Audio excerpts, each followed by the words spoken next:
All right, so for the next 2 weeks, we're going to be talking about language.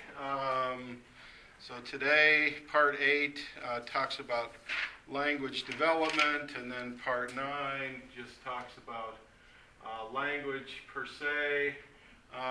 And the way I have it broken up is, since one of the articles today is about Genie, we'll talk more about that particular article than the others in the set of articles. But I also, and I have a tape on Genie that I want to show you, but also the 2 articles about rule learning in 7-month-old infants and statistical learning in 8-month-old infants.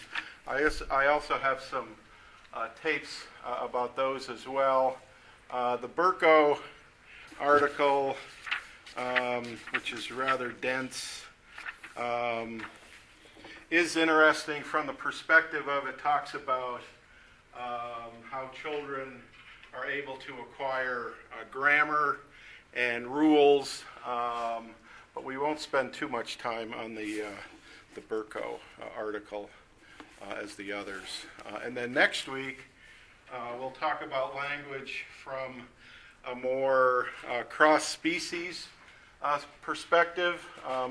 2 of the biggest debates in language, even now in 2016, are, do species other than us have language? And I have some tapes for next week that kind of talk about that with some, what I think are kind of interesting perspectives. A lot of people don't want to believe that other species have language, and some are kind of radically opposed to the notion that anything other than humans have language or, for example, intelligence either. So that we're going to spend more time on the language stuff next week. But this week it's more of issues related to language development. And so it starts off with kind of an interesting question or questions, and that is, how do we differentiate language and communication? So can anybody chime in on how they would differentiate those 2? Like when I say to you, what is language versus what is communication, what sorts of responses are you most likely to give? Like, what do you all think language is? Language is simply a part of communication. Okay, so Beth puts language under the umbrella of communication. Anybody else? What do you think language is?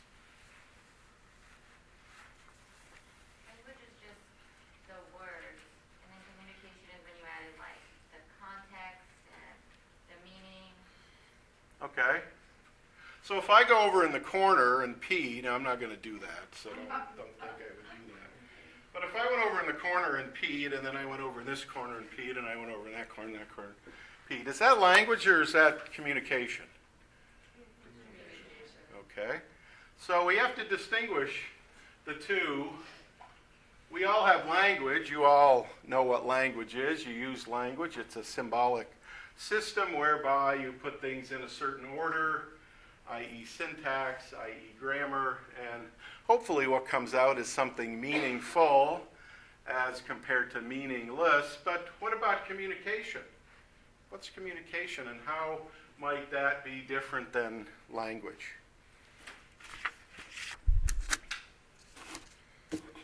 Anybody? Communication is a little bit less intentional than language. Just because I could communicate something through my body posture or nonverbals without intending to communicate that. Okay. What else is communication? This kind of relates to next week's talk, but it still relates to language. I mean, how do you differentiate when something's a language and when something is just communication? Kate said it has something to do with intention, perhaps nonverbal, perhaps, if I cross my arms, you might infer some kind of communication If I just keep my hands in my pocket, I might infer some other type of communication. So, how are they the same and how are they different? Beth assumed a certain hierarchy. One comes above another, or one is below another. Are language and communication in a hierarchy? Or are they kind of on the same level?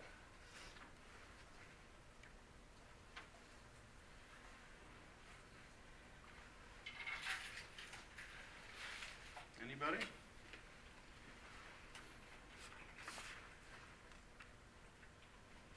I think we're more hardwired for communication rather than language.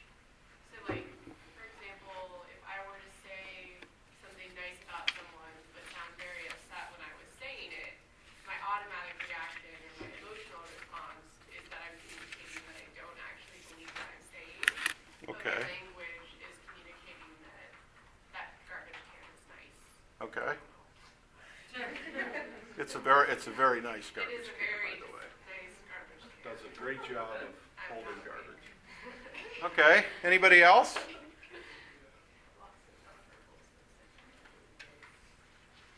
What if in response to Kate's response, I said, that garbage can is awesome sauce? Now you're all chuckling, and you chuckled relatively quickly, within milliseconds. What does that word awesome sauce have anything to do with the niceties of a garbage can? How many of you use the word awesome sauce on a daily basis? A couple, okay. Only when talking about garbage cans. What about man-spreading? Fewer chuckles. A couple of what? What about that item? How about this? Let's see. What do you call the long sandwich that contains cold cuts, lettuce, etc.? Oh, I hear all sorts of responses. Where you live, actually, has some indication of what you say. Now, you'll notice, not too surprisingly, that in all four of those graphs, what is the generic term for a carbonated beverage? What do you call a long sandwich that contains cold cuts? How do you pronounce the second A in pajamas? How do you pronounce caramel or caramel?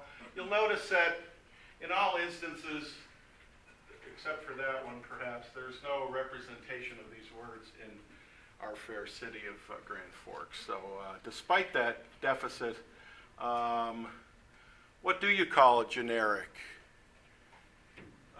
term for a carbonated beverage? Pop. Now, if you're from the Midwest, like many of you might be, you say pop. But I'm from the Northeast, New York in particular, and we never say pop. We say soda. And if you live down in the South, everything is Coke. Not the kind you sniff, the kind you drink. So anything is Coke down in the South. So we have these regional variations in what we call things. Pajamas, pajamas. Which is correct? Caramel, caramel, rubber-soled shoes worn in gym class, athletic activities, etc. And you'll notice once again, there's no tennis shoes up in Grand Forks, or most of Montana as well. So what we call language really differs from what we call communication.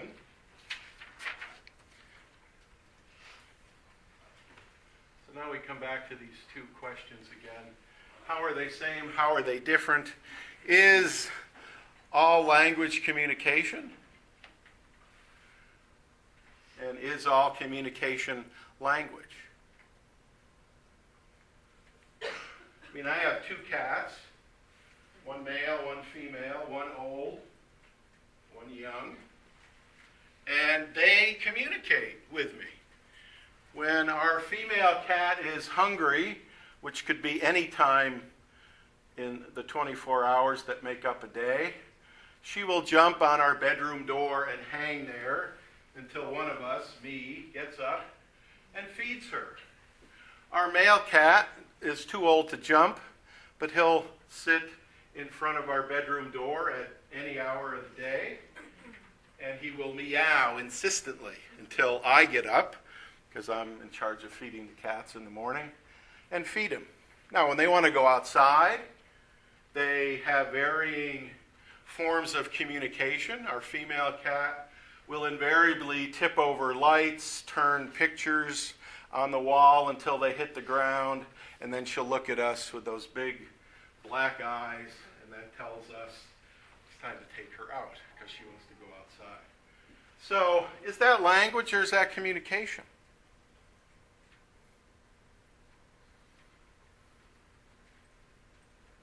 I think it's communication just because you don't have the structure to understand it as language. Okay.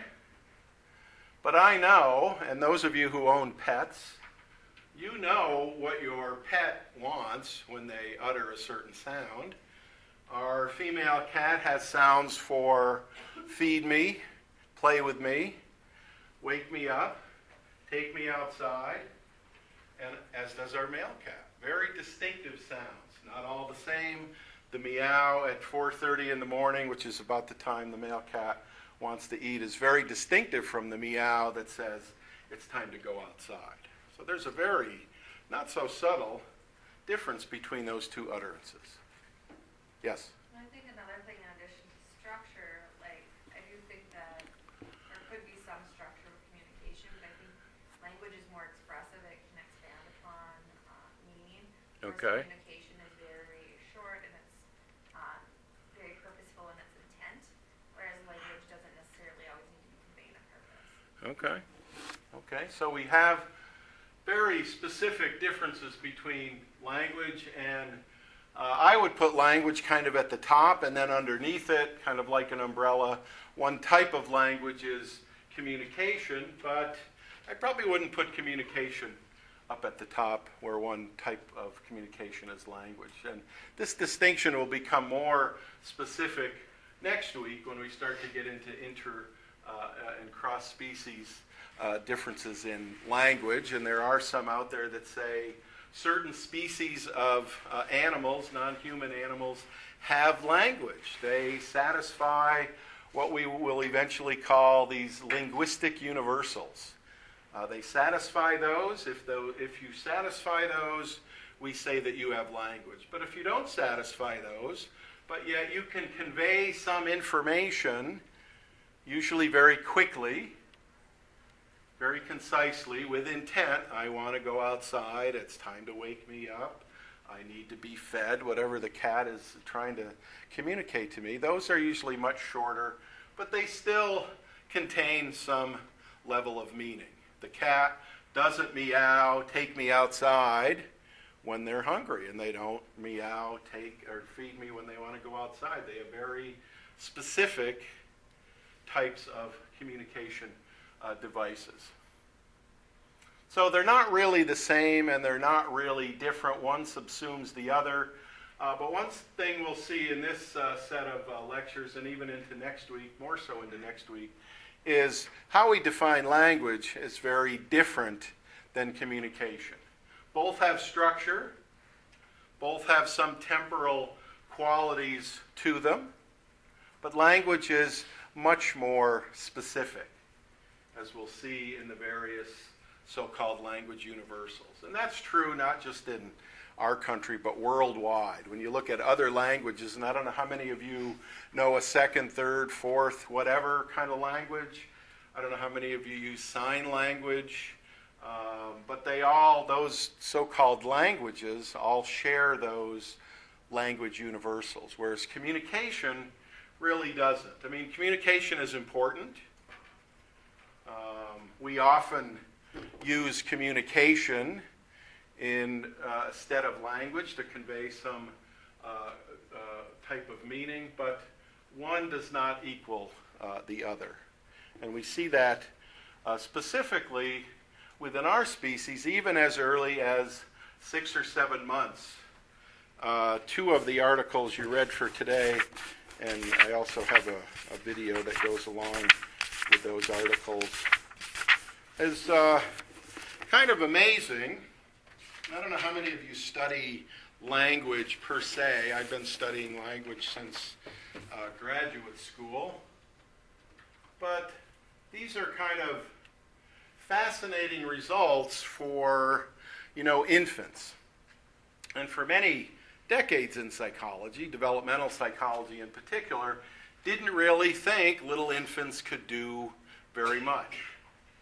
They cry, they poop, they need to be fed and taken care of, but certainly they wouldn't have said 8-month-old infants display very sophisticated statistical kind of learning. Likewise, in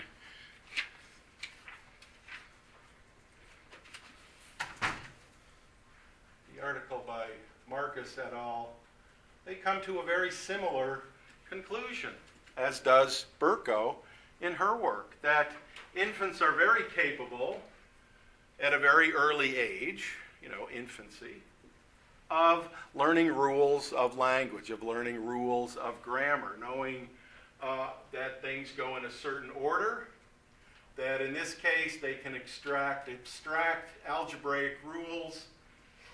And of course, if you've ever worked with infants, I don't know how many of you ever worked with infants as research subjects, they're very difficult to work with. I've worked with infants as research subjects in graduate school. So you have to come up with very innovative paradigms. Habituation, for example, is a very specific paradigm to use with infants. How long do they look at something? How long do they not look at something? So in this study, as in other studies, they attended longer to sentences with unfamiliar structures than to sentences with familiar structures. We see that same effect in infants when they're looking at the primary caregiver's face to establish what will eventually become, hopefully, a two-way street of communication. And they've done studies, you've probably seen them if you've taught intro psych or took intro psych, you probably remember the pictures of the faces they showed to infants. Some looked like real faces, some had the eyes, the nose, and the mouth all kind of mixed up. And again, they used the habituation paradigm to see where do these infants attend to? What do they look at when they're looking at a human face? And why is that information necessary to extract certain kinds of information? Why is all this relevant? Well, think of the article, or one of the articles for today, the Jeannie article, where Jeannie, unfortunately, was neglected and abused, and all sorts of bad things happened to her prior to her being set free. Now, what's interesting about the Jeannie article, and just Jeannie in general, is we don't often see these kinds of cases as much anymore, but they're still quite frequent. Here's one likely explanation of what happened to Jeannie, among other things. This is a brain scan through the center of the brain in 3-year-old children who are normally developing, and on the right, the brain of a 3-year-old who was exposed to extreme neglect. Now, Jeannie's case is by far, at least in the psychological literature, the most extreme case. She was trapped for 13 years, not 13 months, not 13 days, 13 years before she was discovered. As the article plays out, and this also tests, this very important critical period hypothesis of language learning. She was neglected and abused physically, psychologically, emotionally for an extended period of time before she was discovered and set free. And as a result, although this isn't her brain scan, you can see what likely happened to her brain as a result. And since this was from birth, she was not allowed, her brain was not allowed to develop normally. Now, what's kind of interesting about the Genie article, and this is, again, kind of a fascinating aspect related to brain development.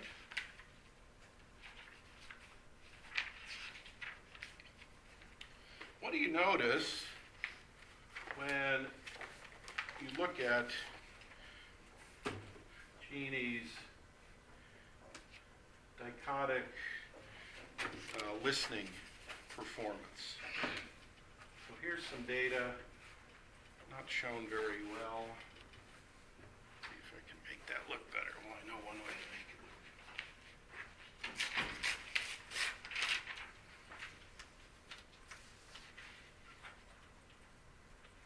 What do we notice, or what do you notice, it should kind of jump right out at you, about Genie's dichotic listening results? Now, you all remember dichotic listening, developed by Cherry, one message in one ear, you're attending to that, one message in another ear, you're not attending or instructed to attend to that. What do we notice in Genie's data that are kind of, at one level, fascinating, and at another level, kind of unfortunate?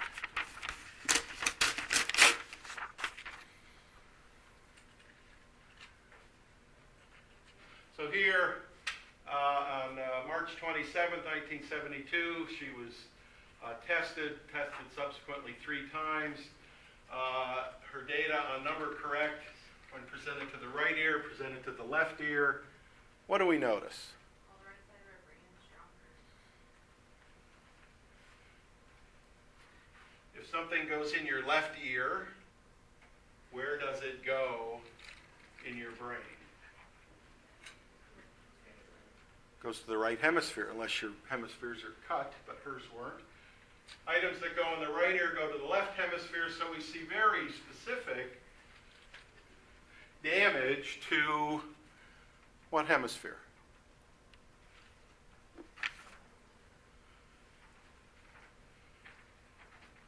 Well, things that go in the right ear go to the left hemisphere. Notice her performance in the left hemisphere is pretty bad.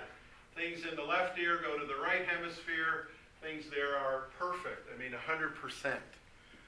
So we see brain changes in Genie that are very significant. Her right hemisphere seems to be operating normally, at least based on dichotic listening data.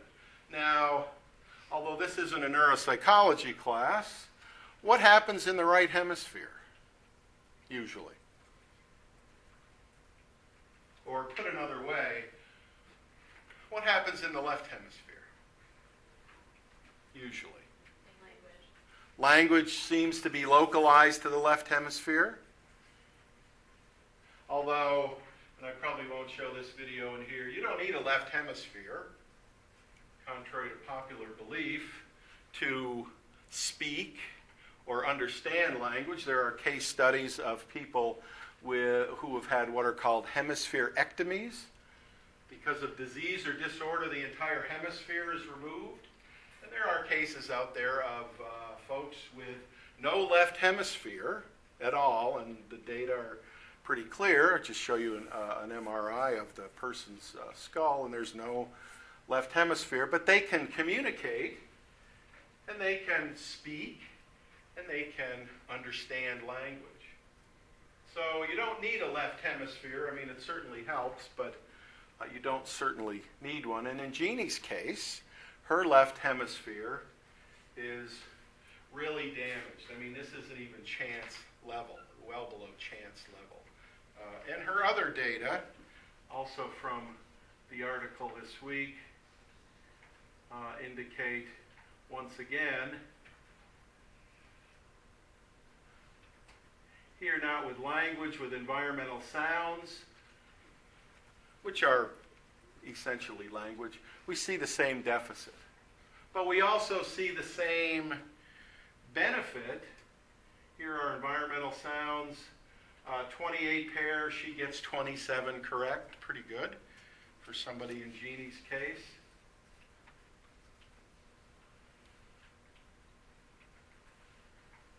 Again, some other data showing, once again, not as great a deficit, but still a deficit to information presented in the right ear, which means it's going to the left hemisphere. So not as much damage here, but by and large, she's showing extensive damage to that part of the brain that we often associate with language. So here again is likely one of the things that was happening to Jeannie.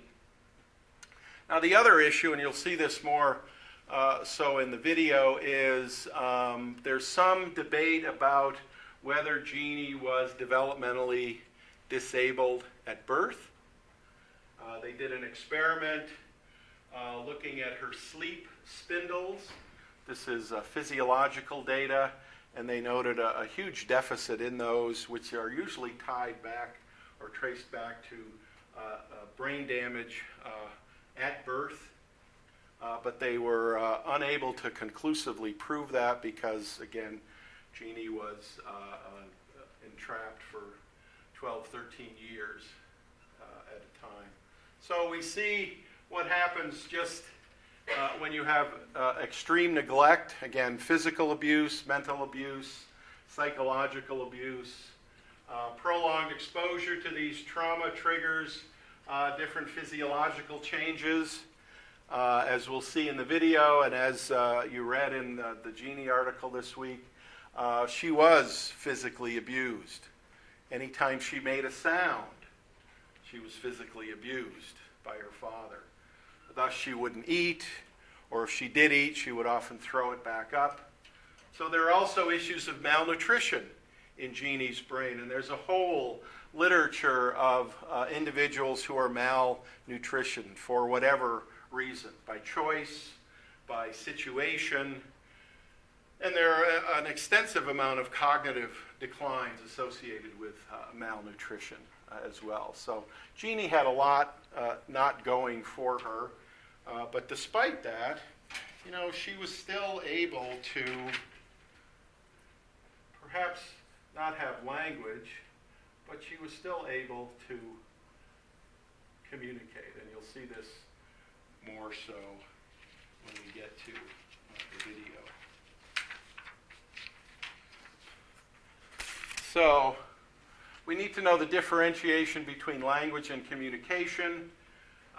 Historically, psychologists weren't the first to investigate language. When I was a little kid, which was a long time ago, we had to diagram sentences and pick out the nouns and the verbs and all that sort of stuff.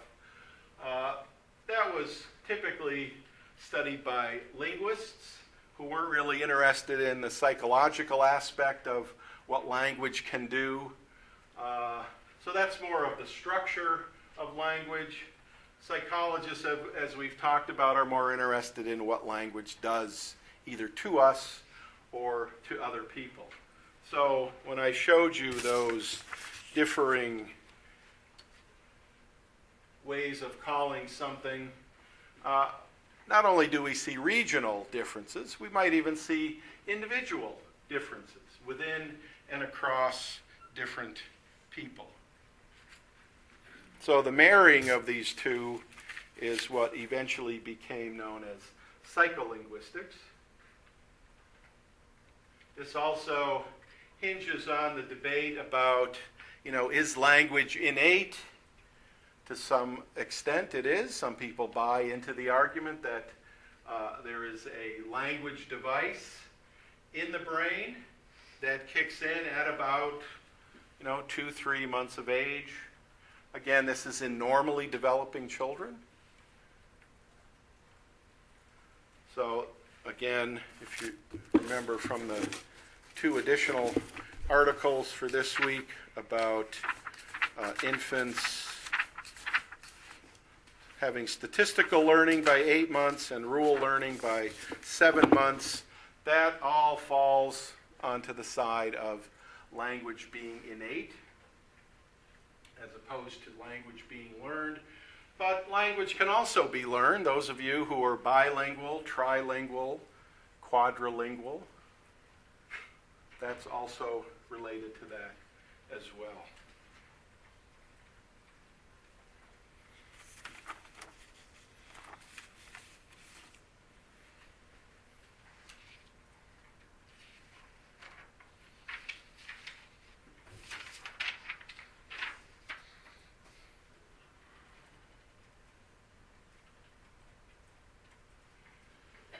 So what does language do for us? Well, we can name items based on language. We talked about concepts last week, how it's important to come up with various concepts for things. We learn that at a very early age. But what's also critical for language to develop adequately is to ensure that there's some kind of give and take in our language development. And this also kind of relates more so to the Jeannie article. If there's no two-way level of communication, meaning Jeannie was not getting any sort of feedback on her language from any caregiver, that language skill will not adequately develop. But the question was, for Jeannie, would it eventually develop?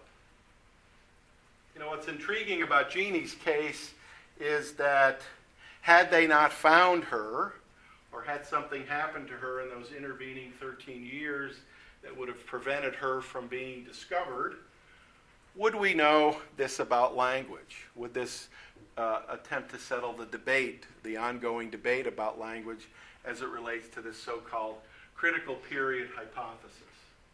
You know, the strong view of the critical period hypothesis says, and this is true of other things, not just language, if you've taken a developmental class or taught a developmental class, lots of things are occurring developmentally early in life, and we want to ensure that we're achieving those within some sort of critical period. And those of you who have children, if you have children, you know, this also becomes kind of an issue. When is it the right time for the first word to appear? Now, if you look at it developmentally, little girls usually utter their first words sooner than little boys do. And one reason is that little girls and female brains are actually set up differently than male brains. So little girls typically utter their first word earlier than little boys. Little girls and female brains are different also as they develop. So this notion of a critical period hypothesis suggests that within a very certain time period, that's the maximal or optimal time for these things to develop. Now that goes for walking, speaking, writing, you name the cognitive activity, there is a critical period associated with it. Many of them overlap, so while you're developing your language skills, you're also developing other motor skills, for example. But this critical period hypothesis suggests that here's this specific time period. There are limits to it. In some instances, you can utter your first word relatively early in life, maybe 4, 5, 6 months of age. In some instances, that delay might be until 12 or 13 months. And now we get into the argument of, well, is there something wrong with my child because they haven't uttered their first word and they're approaching their first birthday? Well, the critical period hypothesis suggests that would be okay. There's a lot of variability in when children utter their first word. Some utter it relatively quickly. Some utter it relatively late. But if you go beyond a certain time frame, 13, 14, 15 months, and the first word has not been uttered, that is often a sign, a warning sign, if you will, that there are some other problems associated with that individual such that they're not able to utter that first word. Now, it could be a physiological problem. It could be a developmental problem. It could be due to the fact that the primary caregiver or givers is not creating that two-way communication between the infant and the caregiver. And this we often see in cases of abuse and neglect, in particular neglect, whereby an infant wants to communicate. They make eye contact.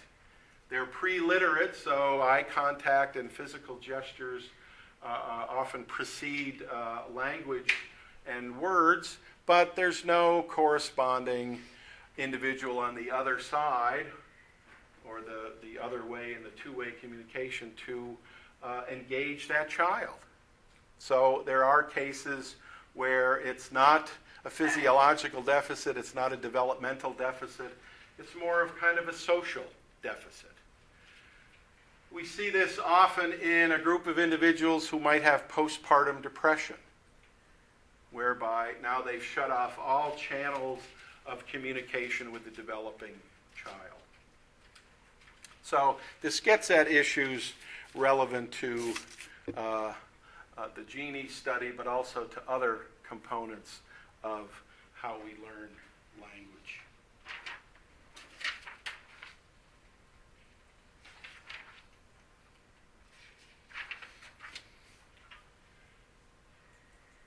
As we've said, language can be considered a form of communication, and by definition, communication is the transmission of information from one individual to another, but communication is not necessarily language. So the fact that your dog, you can tell in your dog or cat or whatever pet you have that they're hungry, tired, sleepy, restless, playful, whatever, that's merely communication. It's not necessarily language. And as we'll see next week, but this is a good intro to that, there are some species out there that actually satisfy the requirements of language. And those requirements are what we call these so-called language universals.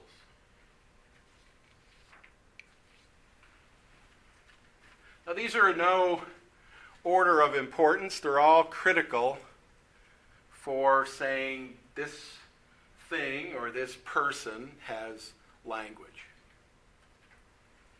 Semanticity, arbitrariness, flexibility, naming, displacement, and productivity. All of those need to be satisfied to a specified criteria before we say we call this language. And this, again, just isn't for us. This goes across the globe.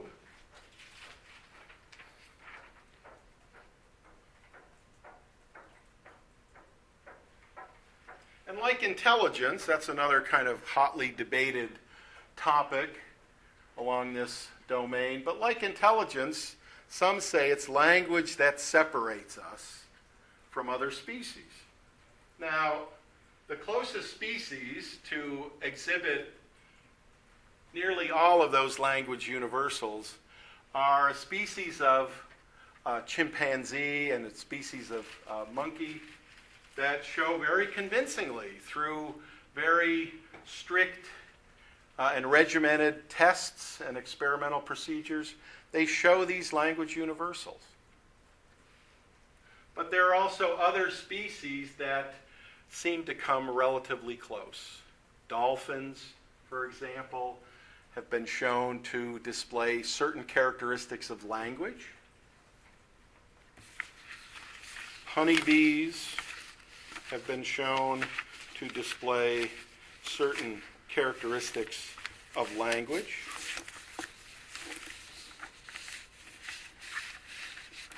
What's fascinating about honeybees, if you're into animal cognition, which some of you might be, is that honeybees display these very sophisticated dances. They call this, for example, the waggle dance of the honeybee. But what's intriguing about that is the honeybee is telling its honeybee friends by calculating the angle at where the sun is and where the food source is. The honeybee very nicely, in very controlled conditions, is displaying certain components of language. Now, what tends to freak people out more so than anything about language is that the nearest species to us that displays language are chimpanzees and certain species of monkey. But as you'll see next week, there is one very specific species that seems to satisfy many of these language universals.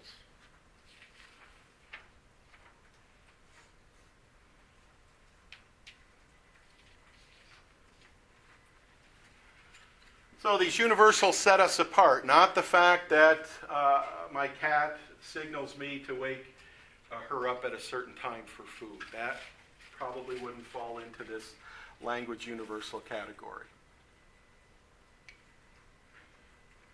These universals are also shared by other languages. So if you've been to a foreign country, try to learn the language, whatever that language is, whatever the structure is, even whatever the content is. We call it a language because of these shared language universals.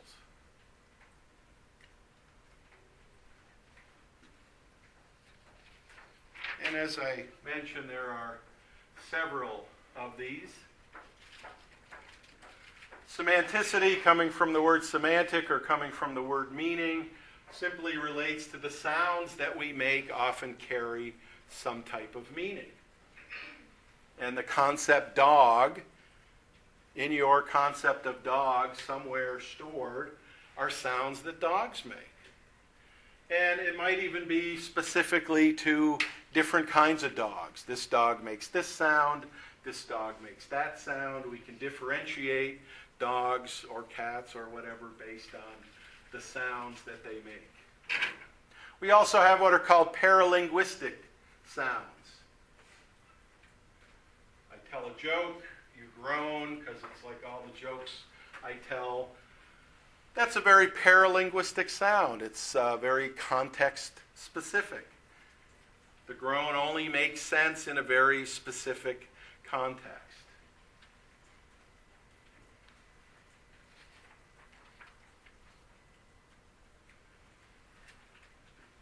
We also in our language have what's called arbitrariness. This is the lack of association between the sounds we make and the meaning we intend. And this also relates to what we call items in our environment. Whatever we agree to call something is what we call it. A fork is a fork, is a fork, is a fork. It's probably not going to change in your lifetime. There's no movement to call a fork something else. That's probably not going to happen.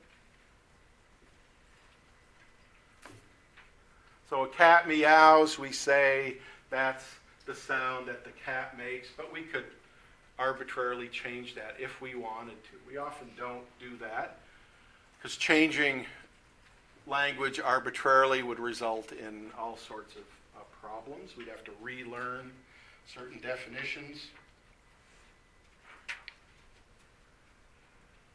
Language is also flexible and changes. What you call a television is something different than what your parents called a television. What you call an automobile is something different from what your parents called an automobile. Oops. Take a break, folks. 5 minutes. All right, folks, let's go back to these language universals that I was talking about, and then from there we're going to try to transition into talking more about some of the articles for this week with some videotapes to kind of relate to them as well. The third language universal is what we call flexibility. And here we see not only what we would call perhaps age differences, but also even cohort differences, what we call things. We're constantly, as a culture and a society, coming up with new words all the time. And reputable sources are indicating that that's, a pretty important topic. Like dictionaries now often include things like words that are being used for the first time, or they're adding words to these dictionaries, suggesting the importance of this notion of flexibility. We also have in our language ways of expressing meaning without being so formal. So, for example, an idiom, a metaphor, or slang, which we all use in all sorts of different contexts, in all sorts of different situations. We use those to perhaps come up with an utterance sooner rather than later.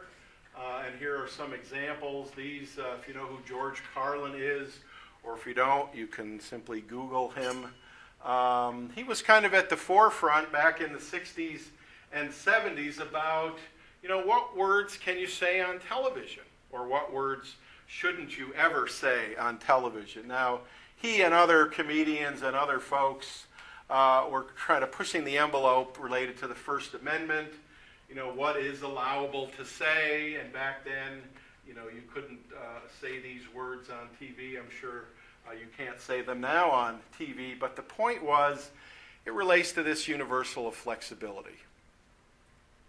And as I mentioned, we often use idioms, metaphors, and slang to convey meaning, usually quicker, more efficiently, and with less cognitive resources. That's the other issue related to the flexibility of language. Why use all these resources in making some utterance to convey some meaning when a single word in some cases might do just that? And will often have more emphasis than a long, stretched out kind of utterance. So language flexibility helps us retain cognitive resources. It helps us use these resources more efficiently. And in many cases, these idioms, metaphors, and slang have obvious and impactful meaning. Now, that's not always the case. When I was in graduate school, we had an exchange student from Holland, and she had a lot of trouble with idioms and metaphor and slang in our culture. So we would say something like, we can't go out Friday night to the party, we have to hit the books and get ready for the exam. And she often would take those as literal meanings. We're actually going to hit the books that night. So this flexibility only goes so far. If you're not familiar with the language, if you go to a different culture, you're also going to have idioms, metaphor, and slang that upon first notice you probably won't have any idea what they are. But we develop new words all the time for usually the same object.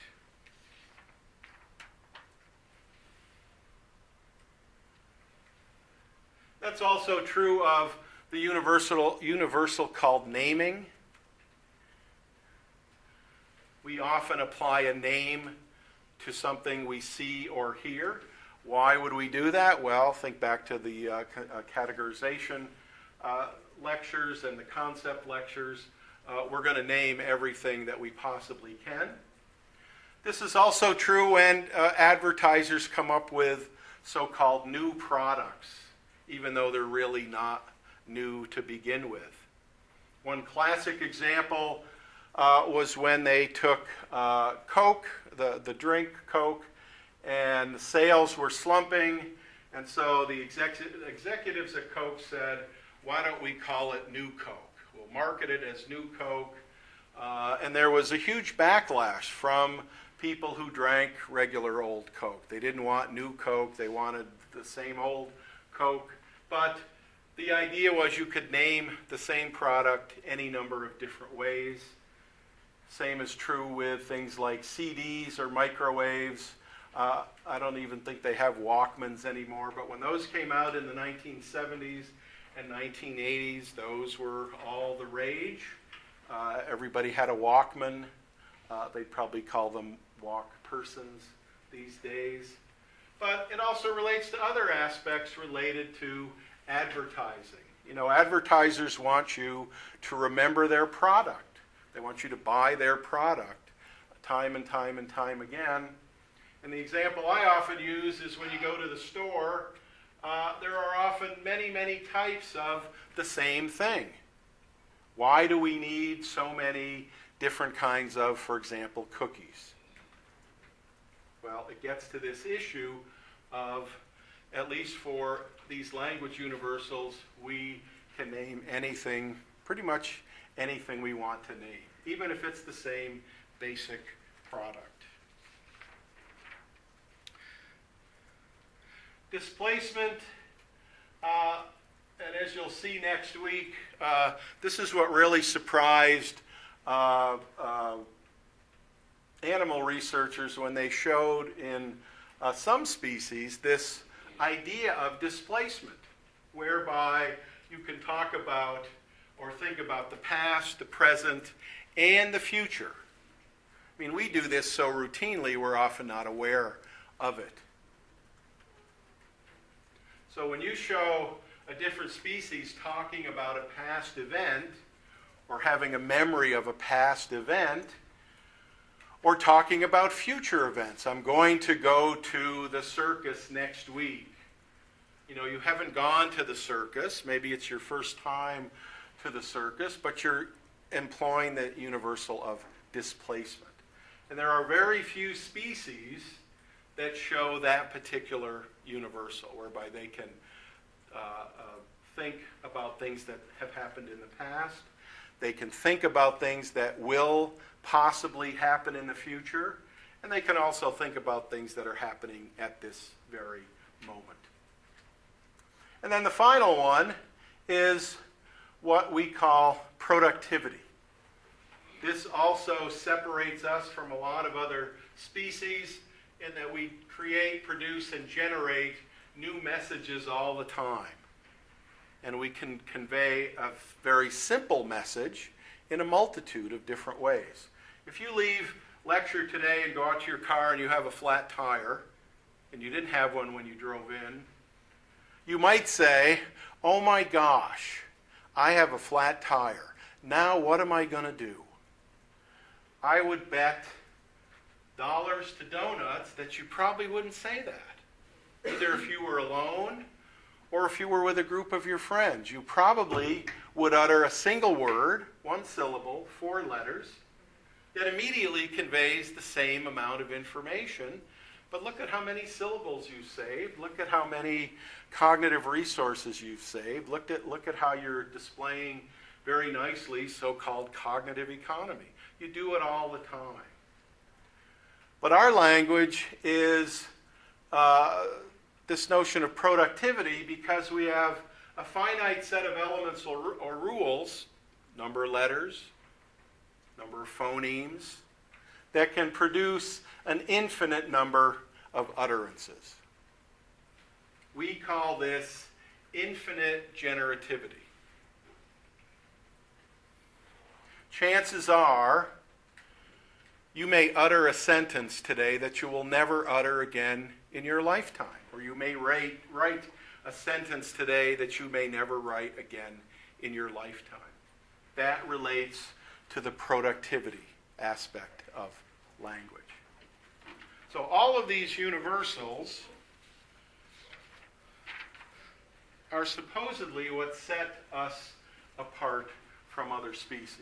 And again, as we'll see more clearly next week, there are some type of species that display all of these universals. And so the conclusion now is that this type of species, different from us, different brain structure, this type of species must have language because they satisfy these universals.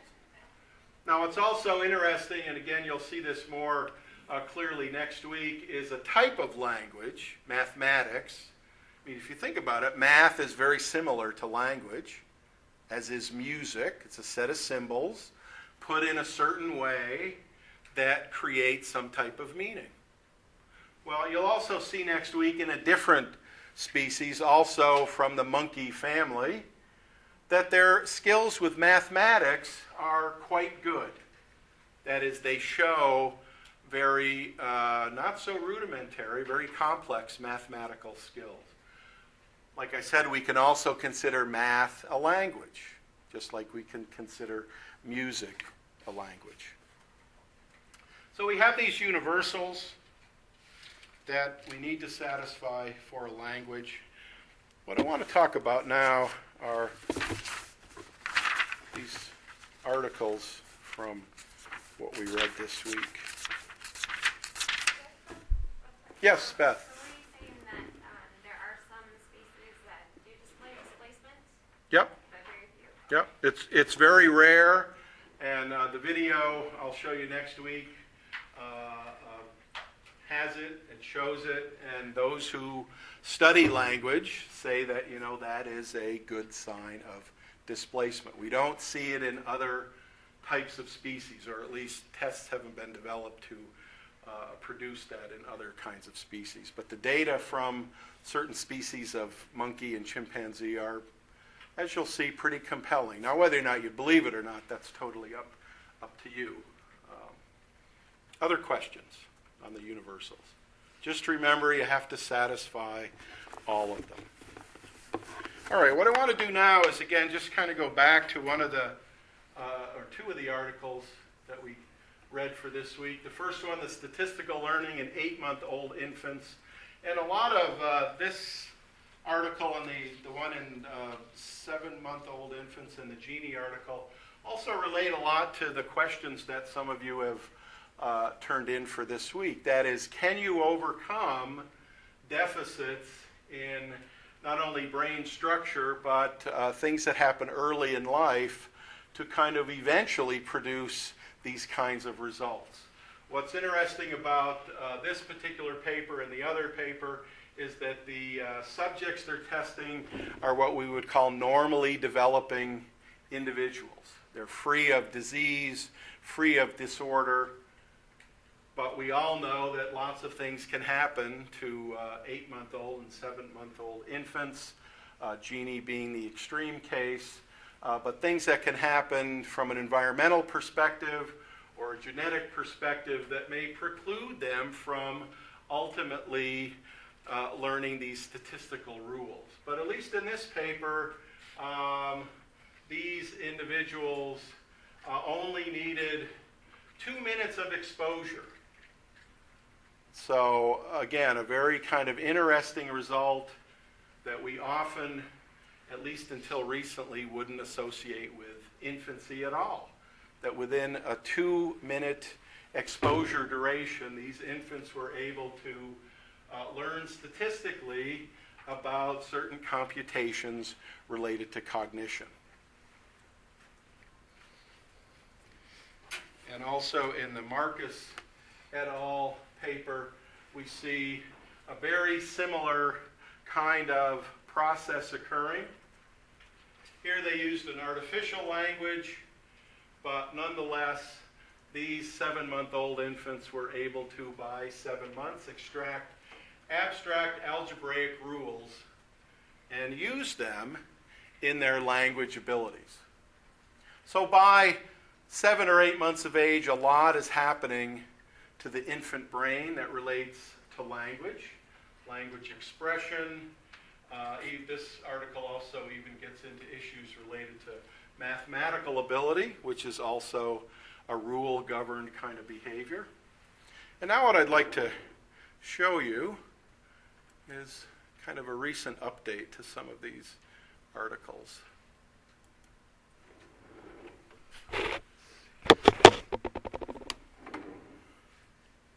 This one in particular relates to language.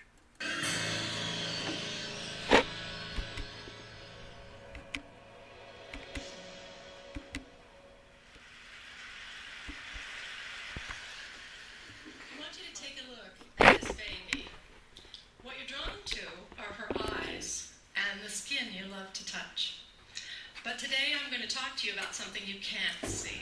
What's going on up in that little brain of hers?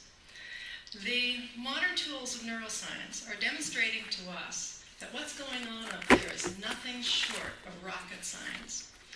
And what we're learning is going to shed some light on what the Romantic writers and poets describe as the celestial openness of the child's mind. What we see here is a mother in India, and she's speaking Koro, which is a newly discovered language. And she's talking to her baby. What this mother and the 800 people who speak Koro in the world understand that to preserve this language, they need to speak it to the babies. And therein lies a critical puzzle. Why is it that you can't preserve a language by speaking to you and I, to the adults? Well, it's got to do with your brain. What we see here is that language has a critical period for learning. The way to read this slide is to look at your age on the horizontal axis. You've done that. And you'll see on the vertical your skill at acquiring a second language. The babies and children are geniuses until they turn 7, and then there's a systematic decline. After puberty, we fall off the map. No scientists dispute this curve, but laboratories all over the world are trying to figure out why it works this way. Work in my lab is focused on the first critical period in development, and that is the period in which babies try to master which sounds are used in their language. We think by studying how the sounds are learned, we'll have a model for the rest of language, and perhaps for critical periods that may exist in childhood for social, emotional, and cognitive development. So we've been studying the babies using a technique that we're using all over the world in the sounds of all languages. The baby sits on a parent's lap, and we train them to turn their heads when a sound changes, like from ah to e. If they do so at the appropriate time, the black box lights up and a panda bear pounds a drum. A 6-monther adores the task. What have we learned? Well, babies all over the world are what I like to describe as citizens of the world. They can discriminate all the sounds of all languages, no matter what country we're testing and what language we're using. And that's remarkable because you and I can't do that. We're culture-bound listeners. We can discriminate the sounds of our own language, but not those of foreign languages. So the question arises, when do those citizens of the world turn into the language-bound listeners that we are? And the answer? Before their first birthdays. What you see here is performance on that head-turn task for babies tested in Tokyo and in the United States, here in Seattle, as they listen to ra and la, sounds important to English but not to Japanese. So at 6 to 8 months, the babies are totally equivalent. 2 months later, something incredible occurs. The babies in the United States are getting a lot better. Babies in Japan are getting a lot worse, but both of those groups of babies are preparing for exactly the language that they're going to learn. So the question is, what's happening during this critical 2-month period? This is the critical period for sound development, but what's going on up there? So there are 2 things going on. The first is that the babies are listening intently to us, and they're taking statistics as they listen to us talk. They're taking statistics. So listen to 2 mothers speaking motherese, the universal language we use when we talk to kids. First in English and then in Japanese. Ah, I love your big blue eyes. So pretty and nice.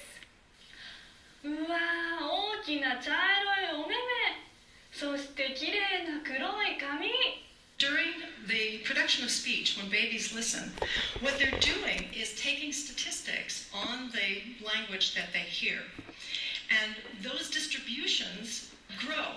And what we've learned is that babies are sensitive to the statistics, and the statistics of Japanese and English are very, very different.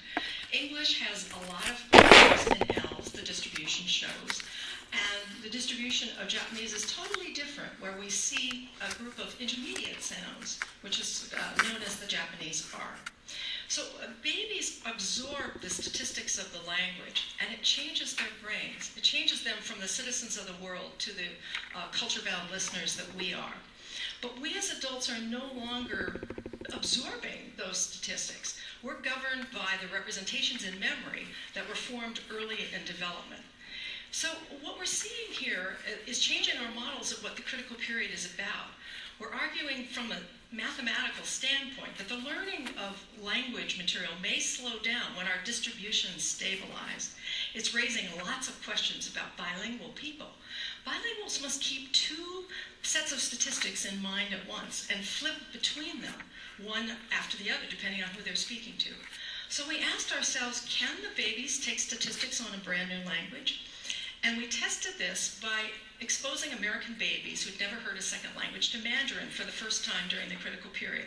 We knew that when monolinguals were tested in Taipei and Seattle on the Mandarin sounds, they showed the same pattern. 6 to 8 months, they're totally equivalent.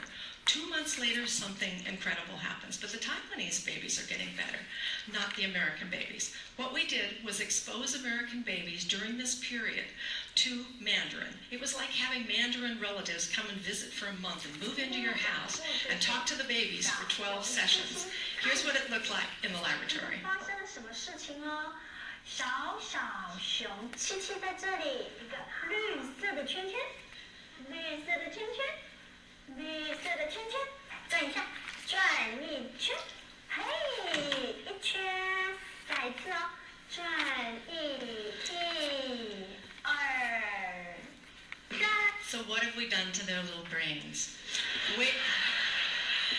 We had to run a control group to make sure that just coming into the laboratory didn't improve your Mandarin skills. So a group of babies came in and listened to English, and we can see from the graph that exposure to English didn't improve their Mandarin.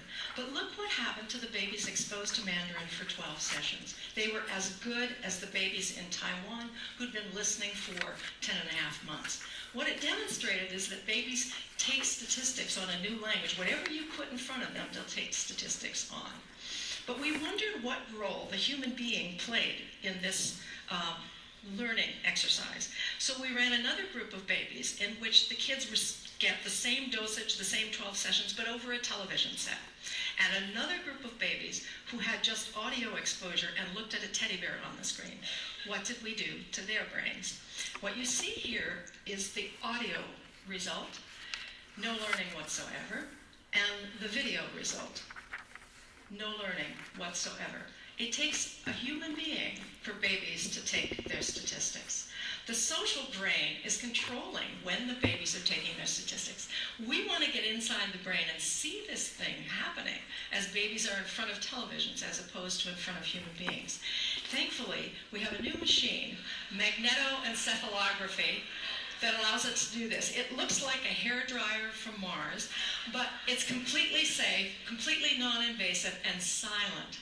We're looking at millimeter accuracy with regard to spatial and millisecond accuracy using 306 squids. These are superconducting quantum interference devices to pick up the magnetic fields that change as we do our thinking.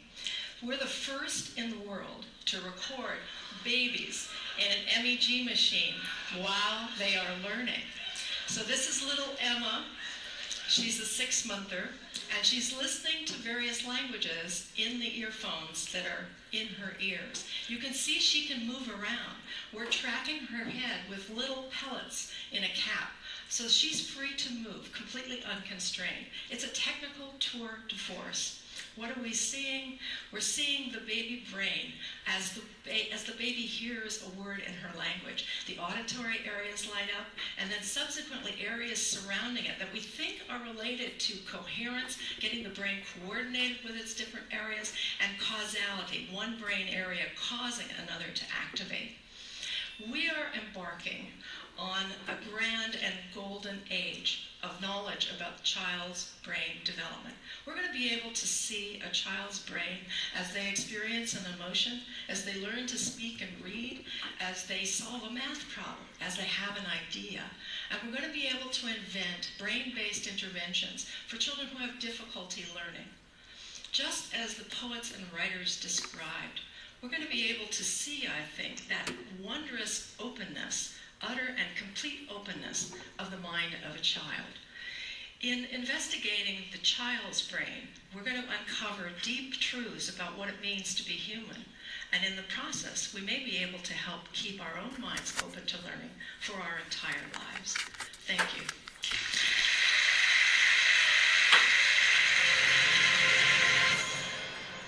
So what is the take-home message of Cull's work? Basically that you need the actual person there to learn language. You can't learn it from Okay, so you need a real person there.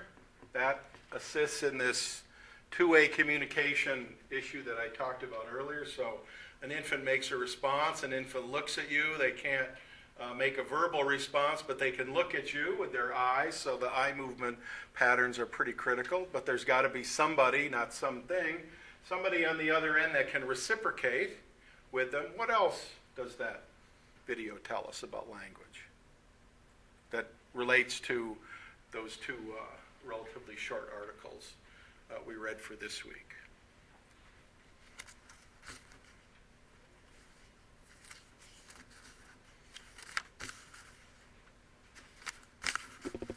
Anybody?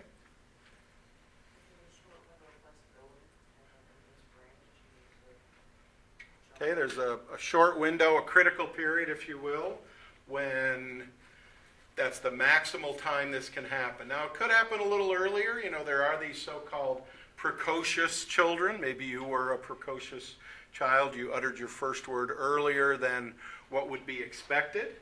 So there's this, but in general, there's this critical time period, usually across several months, from about 5 or 6 months to about 12 or 13 months on average. If you don't utter your first word until after, say, 14 or 15 months, that's often a signal of other potential problems. What else did that video show us that kind of relates to the two shorter articles for this week? It shows that everyone has the basic building blocks for any language. It's Okay. just who you're exposed to and what sounds you're exposed to. So in normally developing children, and that's, you know, kind of the issue, this video and those two articles really didn't get into abnormally developing children. But even in those individuals, the hard wiring is kind of set up in advance, if you will, for this to occur. I would imagine, although lots of stuff happened to Jeannie, that the hard wiring was probably set in her brain as well. But through the course of things she had no control over, that hardwiring was kind of screwed up to the point where she was unable to overcome much, but not all, of the problems associated with the problems that happened to her. So the hardwiring is there. It suggests, perhaps, that the hardwiring is innate. It's there. It just needs kind of a trigger or a stimulus to get it going. And a lot of that triggering and stimuli are related to this kind of two-way level of communication. In person rather than non-in person. And then what should happen, assuming no other problems occur, is language will develop normally. What else did you notice in that video that's kind of intriguing from a language perspective, early language development perspective?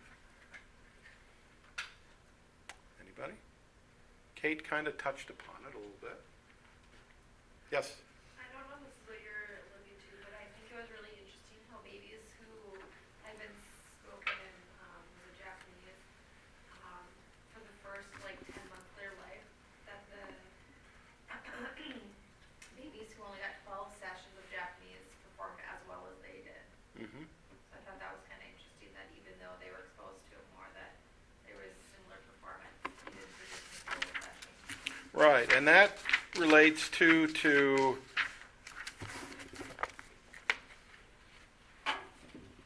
this article by Safran et al.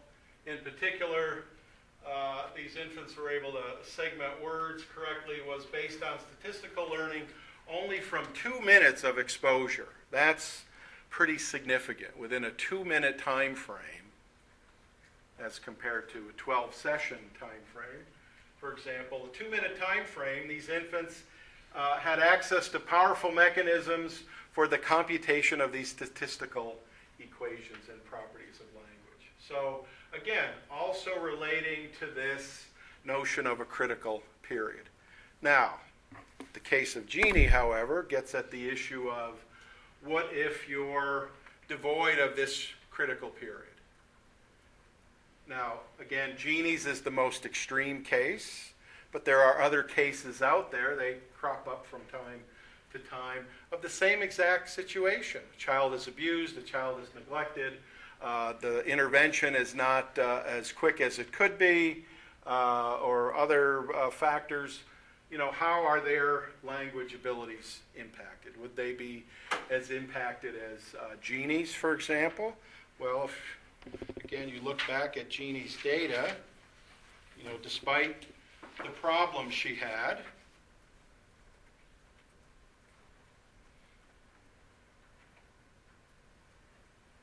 she was still able, if we presented stuff in her left ear, so that means it went to the right hemisphere, she was still able to act, quote unquote, normally, despite 13 plus years of abuse and neglect.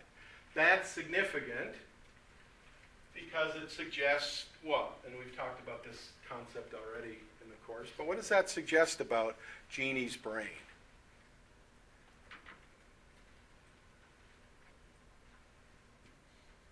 Anybody?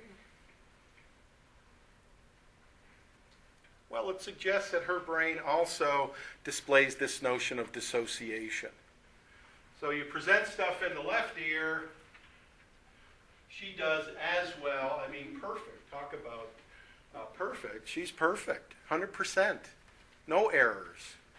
You present it in her right ear, and now we start to see some problems. Here it's with single words. She gets a little bit of a boost, though, if you present environmental sounds. Now, same pattern. She's better at stuff in the left ear than the right ear. But why might that be a little higher? Why might the data be a little higher when it's not words but a different type of information? In this case, environmental sounds. Birds chirping, cats meowing, cars on a road. Why might you see not only the same pattern, but why might you see an increase in her performance of stuff coming in her right ear, which again is going to the left hemisphere? What does that tell you?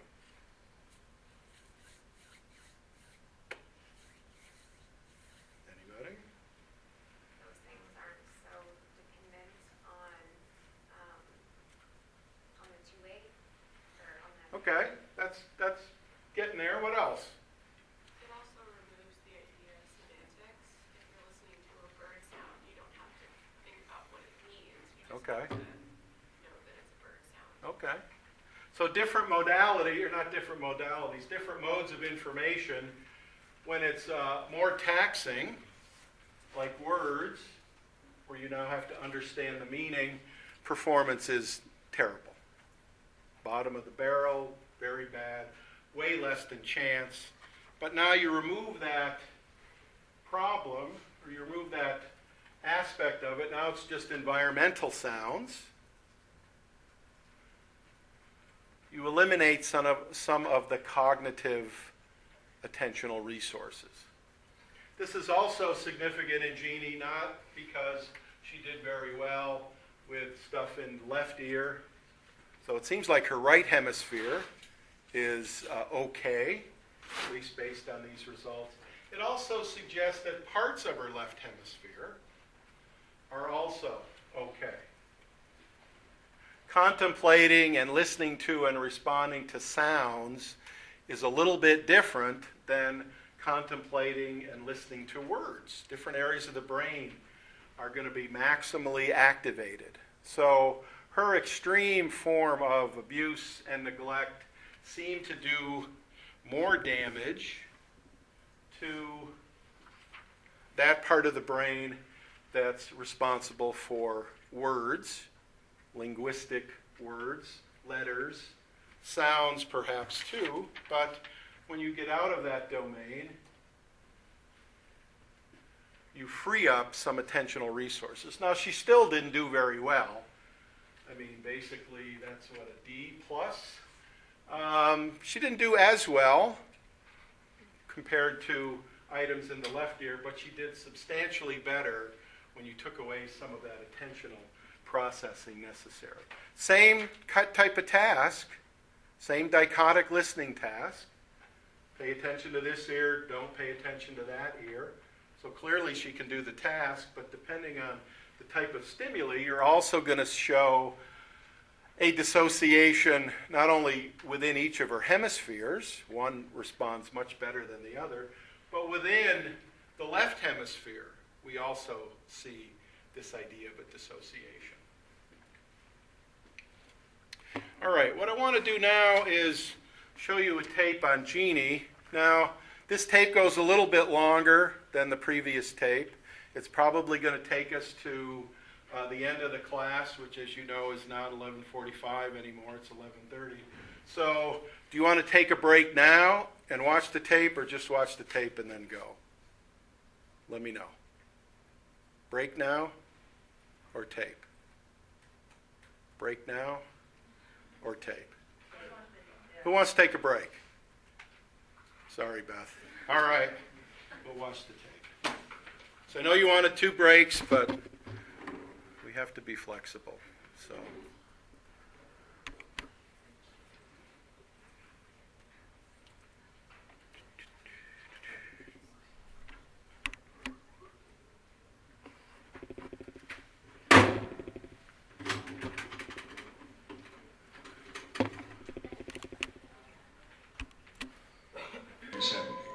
Officials in the Los Angeles suburb of Arcadia have taken custody of a 13-year-old girl whom they say was kept in such isolation by her parents that she never even learned to talk. Her elderly parents have been charged with child abuse. This is the scene of the crime. A child was locked in a room and tied to a potty chair for most of her life. Completely restrained, she was forced to sit alone day after day and often through the night. She had little to look at and no one to talk to for more than 10 years. The girl reportedly was uttering infantile noises and still wearing diapers when a social worker discovered the case 2 weeks ago. But the authorities are hoping she still may have a normal learning capacity. Here was a 13-year-old who seemed like an infant, a girl who would be known as Jeannie.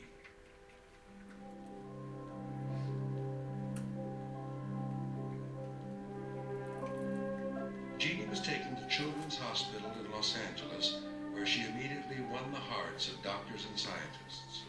She was fragile and beautiful, almost haunting, and so I was pulled. I was very drawn to her, even though I was nervous and had no idea, in many respects, what to expect. Jeannie was about to test an idea important to science and society, that a nurturing environment could make up for even the most nightmarish of pasts.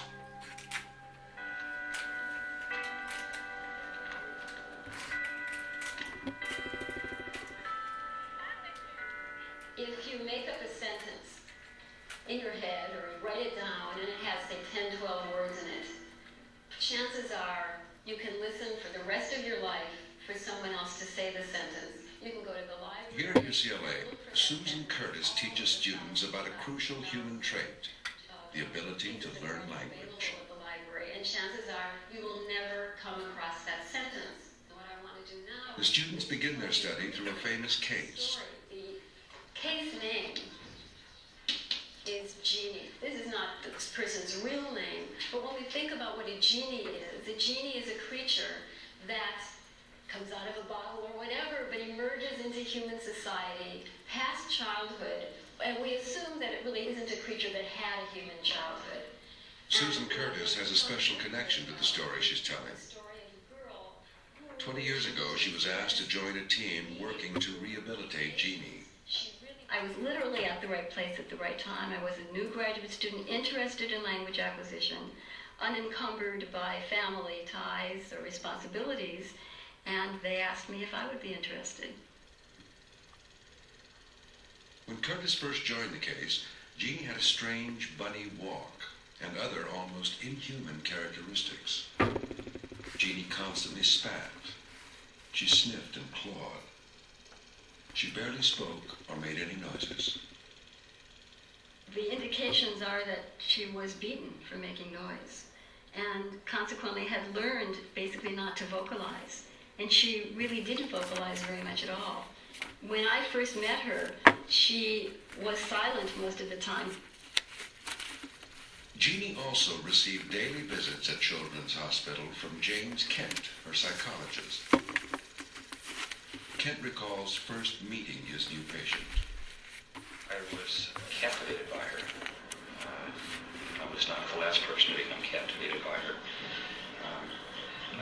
The story, as we began to learn about it, was sort of one of the things, of course, to reach out and grab you anyway. But she had a personal quality that seemed to elicit rescue fantasies. And this in a group of people who were interested in taking care of kids and who specialized in early childhood, who were going to be sort of powered by rescue fantasies anyway. She reached out and grabbed lots of us. One of Jeannie's most captivating qualities was the intense way she explored her new environment. Oddly, even strangers who knew nothing about her story seemed to sense her need to do so. One particularly striking memory of those early months was an absolutely wonderful man who was a butcher. And he never asked her name, he never asked anything about her. They just connected and communicated somehow. And every time we came in, and I know this was so with others as well, he would slide open the little window and hand her something that wasn't wrapped, a bone of some sort, some meat, fish, whatever, and he would allow her to do her thing with it. And to do her thing, what her thing was basically was to explore it tactily, to put it up against her lips and feel it with her lips and touch it almost as if she were blind. Word of the wild child spread, attracting scientists from all around the country. One of them was Oklahoma psychiatrist Jay Shirley. When introduced, I extended my hand. She reached out with her fingers and delicately touched my hand, and then, in a sense, that was it. She had made my acquaintance. She was satisfied for herself about me. But my reaction was I had 1,000 questions immediately. Who, what, how does this come about? Why do I see what I'm seeing? Shirley was an expert in social isolation. Jeannie was the most extreme case he'd ever seen. Solitary confinement is diabolically the most severe punishment, and in my experience, really quite dramatic symptoms develop in as little as 15 minutes to an hour, and certainly inside of 2 or 3 days, and try to expand this to 10 years boggles one's mind. Shirley wanted to assess how well Jeannie had survived her long years of isolation. He directed the team to gather information on her brain waves. For 4 nights running, they wired Jeannie to instruments that measured the electrical activity in her brain while she slept.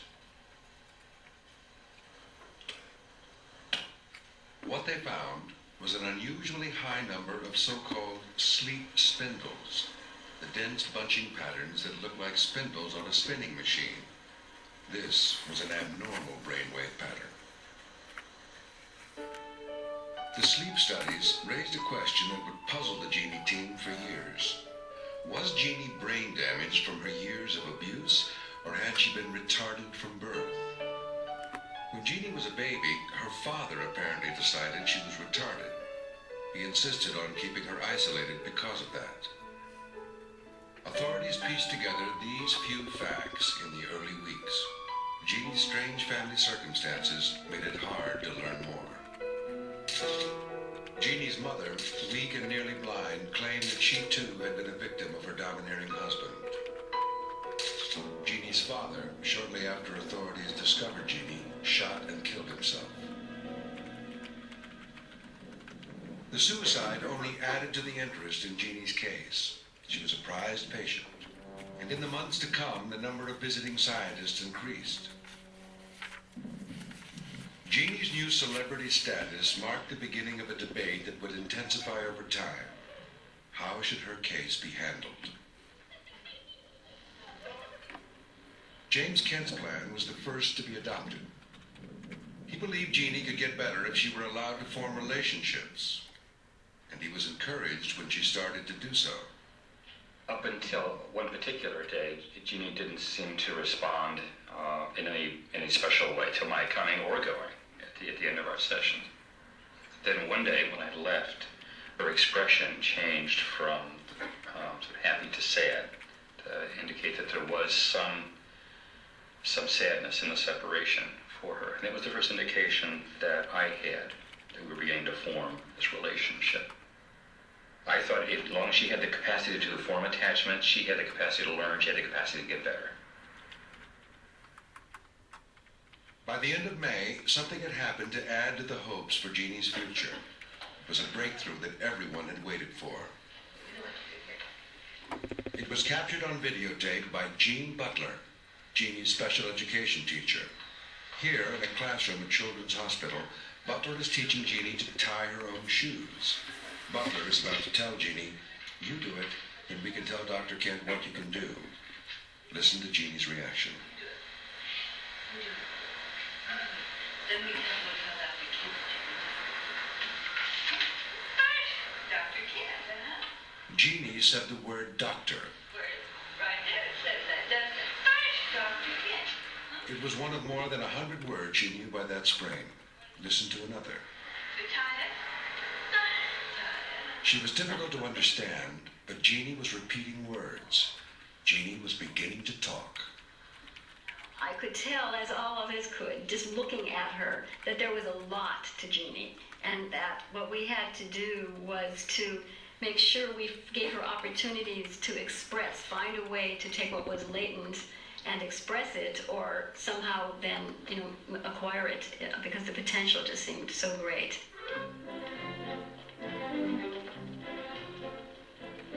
For the first time in her life, Jeannie seemed to be thriving.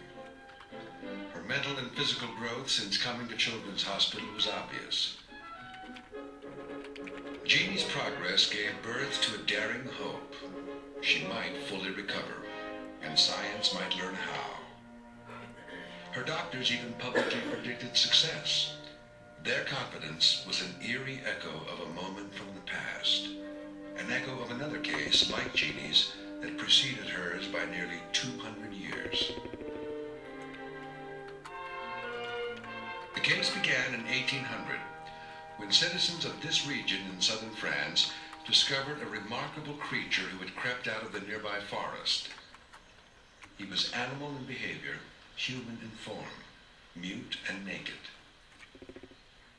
He was a wild child.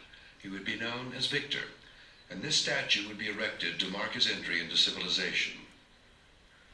Citizens in the village where Victor was discovered guessed he was 12 years old. His food preferences, his lack of speech, and the scars on his body indicated he had been in the wild for most of his life. Victor's story intrigued historian and psychologist Harlan Lane. Around the time doctors in Los Angeles were following Jeannie's case, Lane was in France, tracking Victor's story. Shortly after the boy was captured, a biology professor took a very careful look at him, named Bonaterre. Bonaterre tells a story of tremendous indifference to cold that Victor had. One day he took him and took off all his clothes, and the boy was thrilled to have his clothes taken off. And he started leading him into the outdoors, and it was surrounded by snow at that time. And Victor, far from protesting, was filled with joy. He gave out cries of joy and pulled Bonaterre out the doors and wanted to get out into the snow. On other occasions, he was actually out in the snow, bare naked, leaping about, throwing the snow in the air, eating snow. Bonatab concludes, and I think we have to conclude, that our sensitivity to temperature is very much influenced by our life experiences. Word of the wild child traveled north to Paris, where the first anthropological society had just formed. It was the end of the Age of Enlightenment, a time of enormous discovery and debate. Victor walked into the middle of a raging debate. His timing was incredible. The question was, what makes us human? What separates man from the beasts? Is it human appearance? Well, anthropological expeditions were returning with a wide variety of races, and Parisians were not so clear on human appearance. Is it walking upright? But orangutans walked upright. Is it language? First reports were that Victor had no language. Then again, perhaps he could learn some. In any case, philosophers, anatomists, and their ilk were convinced that careful study of Victor could finally answer the question, what is it that makes us human? With Victor, Parisians had a chance to see human nature stripped of society and culture. This was a situation no one would set out to create on purpose. It was therefore referred to as the forbidden experiment. Scientists in Paris quickly summoned Victor from the south of France. Although Victor could hear, they brought him to this school, the National Institute for the Deaf. Okay, we're at the National Institute for the Deaf, and it happened right here. The gardener from Rodez brings the wild boar right through here, into the courtyard, and I guess they were expected, and the director, the Abbé Sicard, comes out, and well, they would meet about here. Sicard comes out, and what does he see? Not a nice little bourgeois deaf kid in the school uniform, his new pupil, but a raging, spitting, snarling, filthy savage. Defecating where he is, urinating where he is, biting, covered with scars, long hair, wadded, yellow teeth, long fingernails. A savage. Sicard never seen anything like that in his life. So he backs off. What's he going to do? Idea. He's just hired a young physician from the military hospital up the street, a fellow by the name of Jean-Marc Itard. So he calls, Itard! Itard! Jean-Marc Itard was a 26-year-old medical student who was ready to make his mark. He saw the wild boy as an opportunity. Well, Itard was an interesting man, wasn't he? How's he going to make a name for himself, a place for himself in medicine and in the intellectual excitement of the time? Because he was a brilliant fellow, and he read philosophy astutely, he studied medicine. Well, the answer was that here was a chance that would make or break him. If he could actually civilize a wild child, the first person in history to do so, why, he would be a figure down through history. Even in the 20th century, people might be discussing him. Itard's ambitions would pay off. Not only would people in the 20th century still be discussing him, but the famous French director Francois Truffaut would play Itard in a movie about the case. The movie illustrates the risk Itard took. More experienced doctors concluded Victor was profoundly retarded from birth and unable to learn. Itard, though, believed that Victor had become retarded because of his years of living in the wild. He believed he could civilize Victor.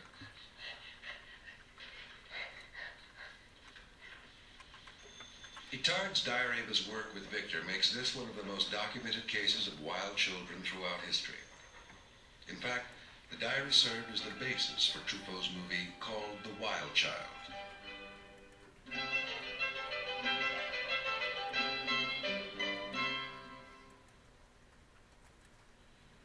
In Los Angeles, Truffaut's movie premiered at the Los Feliz Theater in Hollywood. One of the strangest chapters of this story is the timing of the premiere. For Truffaut's movie about history's most famous wild child opened exactly 1 week after Jeannie was discovered. In true Hollywood fashion, the Jeannie team took advantage of this coincidence. They arranged their own private screening.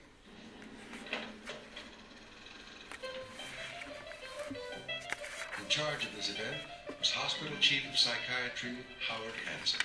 Well, that afternoon at 4:30, we left Children's Hospital and we paraded up the street. We had an entourage up the street to the Los Feliz Theater. It was awe-inspiring to us because here was the first case that had been documented in any scientific way, and here we were having an opportunity to see a film portrayal of that. Here was history's stamp of approval for daring to rehabilitate a wild child.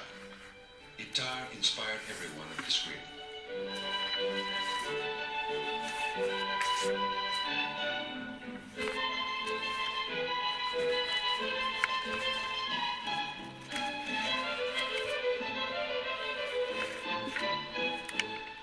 Afterwards, everybody was shocked and stunned. They just sat in silence for a bit because the film was so powerful in itself. And then the analogy with Jeannie began to hit. It was like here history was repeating itself, and everybody there thought, here is an opportunity to learn something. The screening was part of a special conference for which the Jeannie team invited consultants from all over the country. A government agency, the National Institute of Mental Health, had agreed to fund a scientific project on Jeannie. Now it was time to focus the direction of research. It soon became clear, though, that participants were unlikely to agree on one course of action. Oh, we were off in a million directions. I mean, each expert, each person in their own discipline thought, oh, wow, I can do this, I can do this, I can do that. We were flooded with our own associations and with the pursuits that each of us might have thought, wow, look what we can do, look what we might learn from this. A girl who has appeared out of nowhere. To bring all the proposed plans for Jeannie into focus, there was another player on the team, David Rigler, a psychologist at Children's Hospital. Rigler, too, was hooked on Jeannie's case. I think everyone who came in contact with her was attracted to her. She had a quality of somehow connecting with people, which developed more and more, but was present really from the start. She had a way of reaching out without saying anything, but just somehow by the kind of look in her eyes, and people wanted to do things for her. Rigler decided how to focus the research around the time of Jeannie's first birthday at Children's Hospital. Jeannie was now 14 years old. The timing was fitting because Rigler wanted to know, could the clock be turned back for Jeannie? In particular, could a teenager still learn to talk? This had already been the subject of much debate by the time Jeannie was discovered. It all began with Noam Chomsky, a young linguist at the Massachusetts Institute of Technology. Chomsky declared that we acquire language not just because we are taught it, but because we are born with the principles of language. They're in our genes.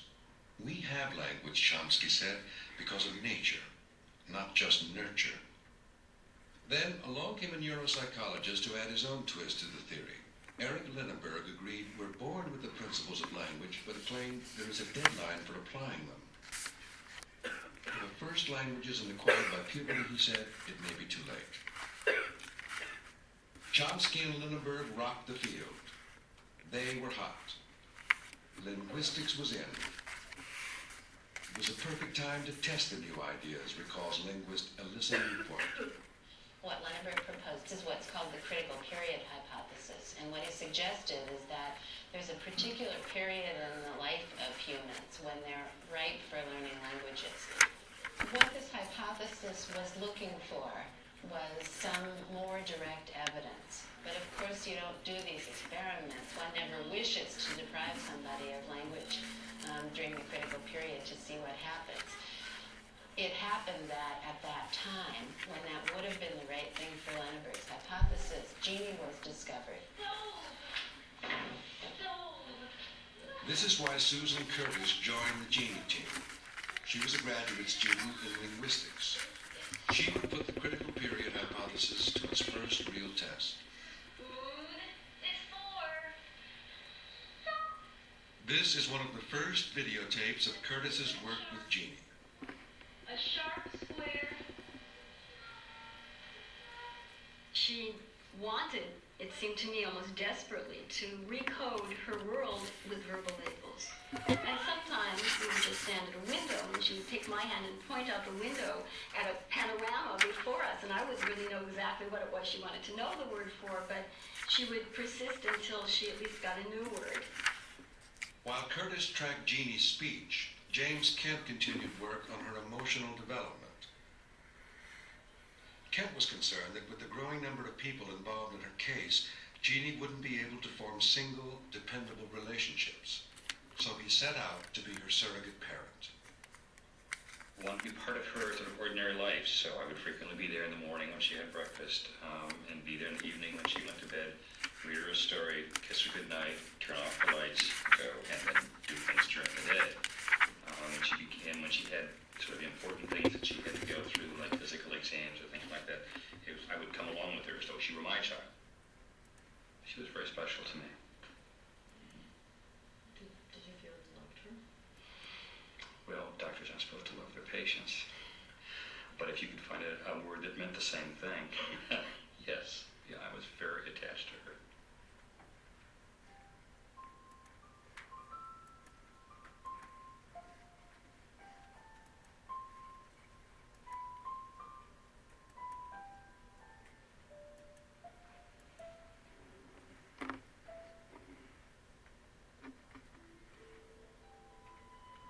First time she saw helium balloons, she couldn't believe the fact that she could let them go up and pull them back down again. She had, it's kind of laugh some people have, and it's just a full-out chuckle. It's so contagious, everybody around them starts to laugh. Well, they made her laugh like that. One of my memories was that we would go to a place, say Woolworths, where there would be a stand of spools of thread, and spools where each colored thread would incrementally change from the spools next to it. And she wanted a word for every different hue. And I didn't know. I mean, I had a box of 64 Crayola crayons as a child, and I remembered, burnt sienna, and all these colors that I tried to extract from my memory. But I don't, English doesn't have words for all of these different hues. And she was very frustrated when I would say, very dark blue, and very, very dark blue. For Jeannie, every new object, every field trip was a visit to a magic kingdom. The previous fall, the world had discovered Jeannie. Now, Jeannie could discover the world.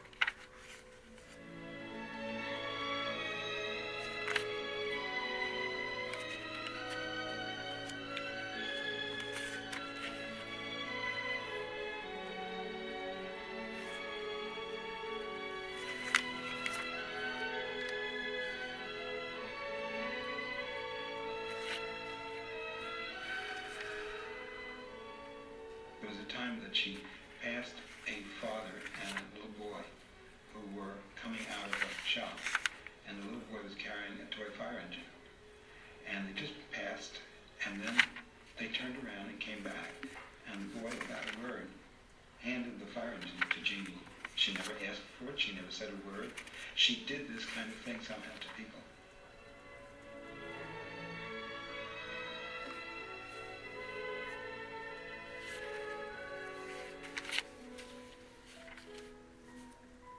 Could I imagine what that was like? Could I see things through her eyes? I don't believe so. I don't believe I really could.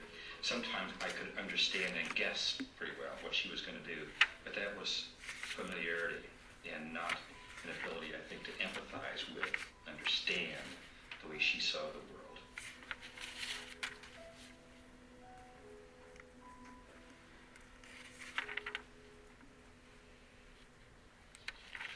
The summer after her discovery was a time of firsts for Jeannie. Water? Can you get a glass of water? You can.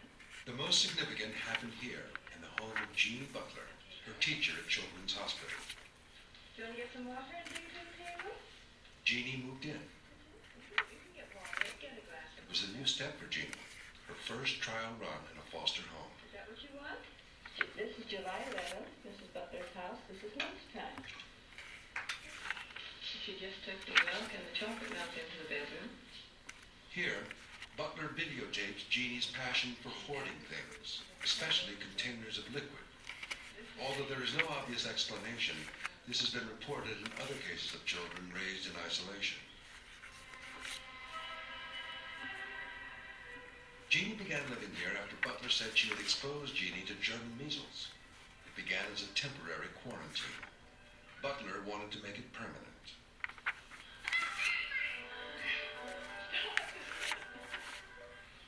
Butler, shown here with Jeannie and James Kent, wanted to be Jeannie's official foster parent, and she wanted to see changes in the handling of Jeannie's case.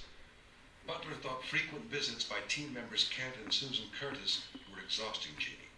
That was the summer when we were then both disallowed into Jean Butler's house. So, we didn't have such a fun summer. It was a summer that included weeks of concern and anxiety and, anger and all kinds of things because he and I were kicked out of Jean's house. Boy, she was crazy. She didn't want the other attachments. I mean, she used to walk around saying, I am going to be the next Annie Sullivan. This girl is going to make me famous. And we used to sort of joke about it because she was so overt about it. And we thought, God, why doesn't, even if she has the desire, why is she so willing to tell the rest of us? But she certainly found a way to she concocted this story. The whole thing is untrue. She didn't have German measles. She had a rash. The bickering continued for more than a month, according to journals left behind by Jean Butler, who died in 1988. Butler wrote she feared Jeannie was being experimented with too much. Are you going to do that again? Whether this was Butler's true motivation in keeping away other team members cannot be known, but it raised again the issue of how Jeannie should be treated. Could she be a scientific subject and still be a patient? On the morning of August 13th, social workers arrived at Butler's house with a decision on her application to be Jeannie's foster parent. Partly on advice from Children's Hospital, it was rejected. We were not satisfied with the quality of the care that Jeannie had at Jean Butler's. So that had to be interrupted. And again, it was up to management, i.e. us, to interrupt that. Jeannie returned to Children's Hospital for only a couple of hours. A new foster parent came to take her home. It was David Wrigler. Wrigler decided to take charge of the case. He decided to take over Kent's role as therapist and also be Jeannie's foster parent and the principal investigator. Ordinarily, mental health people are not involved in these kinds of multiple roles, but I have to stress how desperate we were to find a place that was appropriate. And I remember making the commitment in my mind for a 3-month period, which obviously got extended much longer. Because how long was she? She was with us approximately 4 years. Jeannie's new home was in a neighborhood near Children's Hospital. She lived here with David Wrigler, his wife Marilyn, and the Wrigler children. We really didn't know what to expect, except that we knew that Jeannie needed a great deal of help. And on the other hand, it was very exciting to feel that perhaps we could help her and perhaps she could be rehabilitated. Marilyn, a graduate student in human development, was Jeannie's new teacher. She soon found herself giving Jeannie unconventional lessons. Jeannie would erupt in silent storms of rage, tugging and tearing her own body.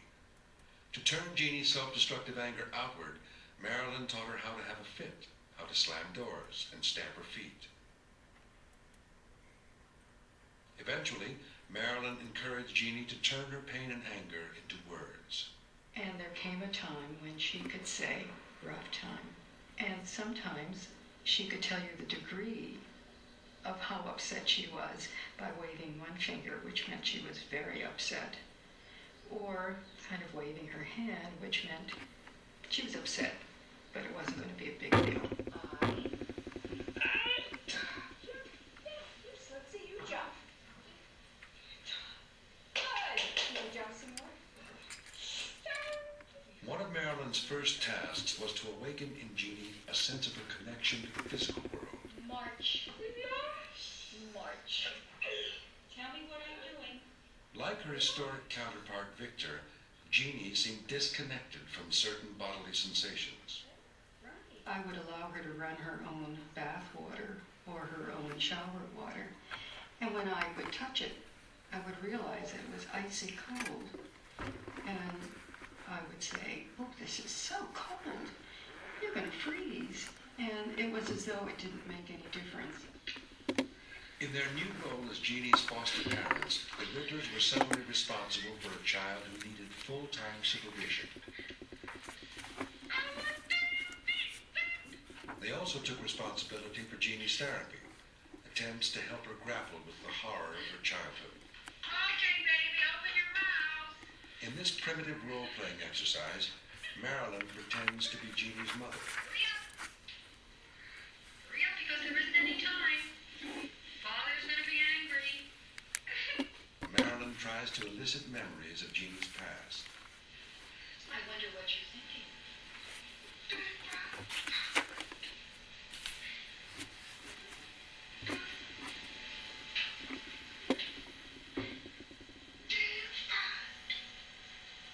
You want to see your father?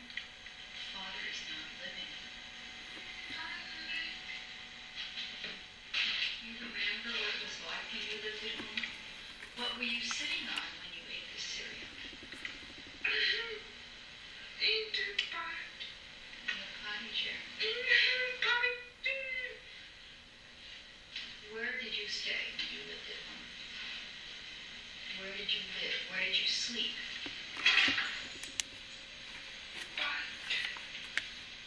You slept in the potty chair? While this videotape shows how distressed Jeannie was by her childhood, it also reveals a developmental breakthrough. Jeannie was using language to describe past events. Jeannie was talking about things that happened before words were a part of her world.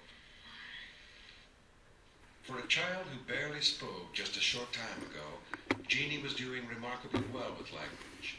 Susan Curtis continued to track her progress.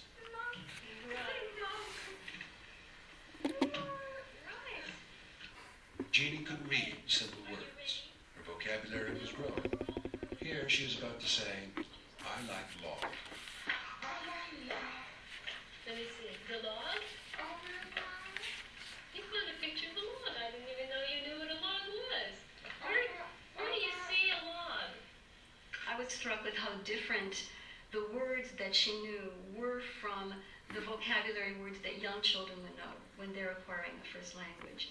She had words for emotions: angry, sad, excited, happy.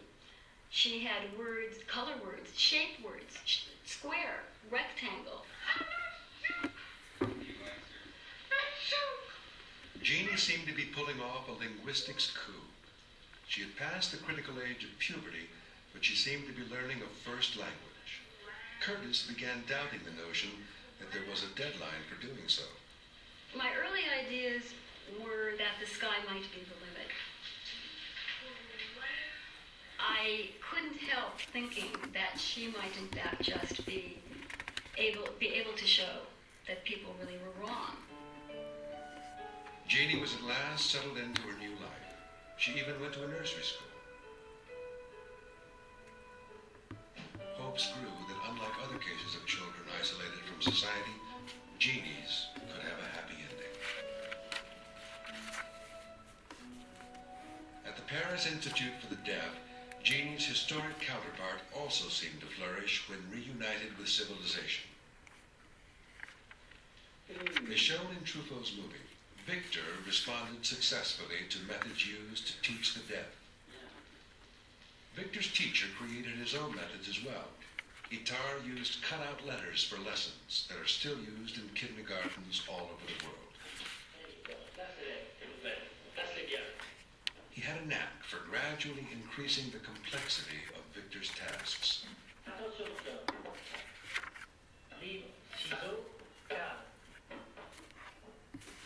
Ta is teaching Victor to read simple phrases like to throw a key. So he writes throw a key in French and then flings a key, then expects Victor to do the same.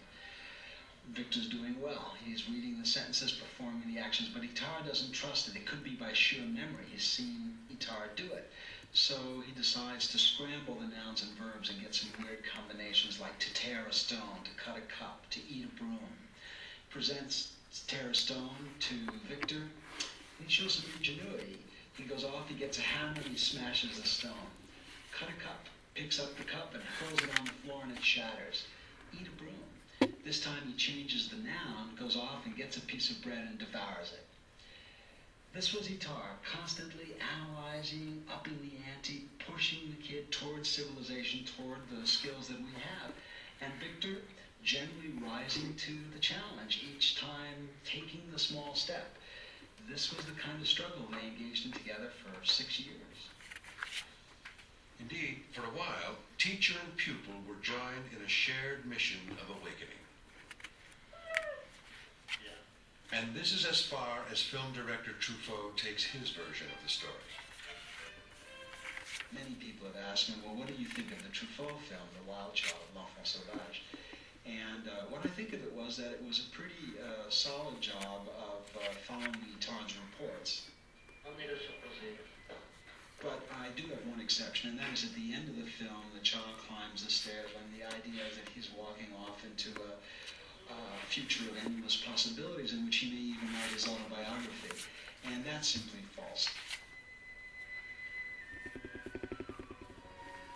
In reality, the history books show that Victor's progress slowed down. Itar reported while Victor knew how to read simple words, he never really learned how to talk.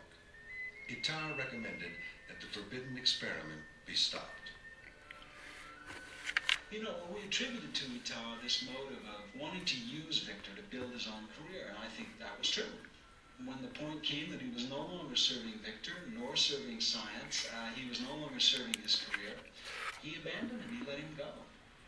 Itar gave up. He asked Madame Guérin, the housekeeper, to take the boy in down the street from the deaf school, and there they lived a rather gray, sad, forlorn existence, the two of them. So the story is not as romantic as Truffaut would have us believe.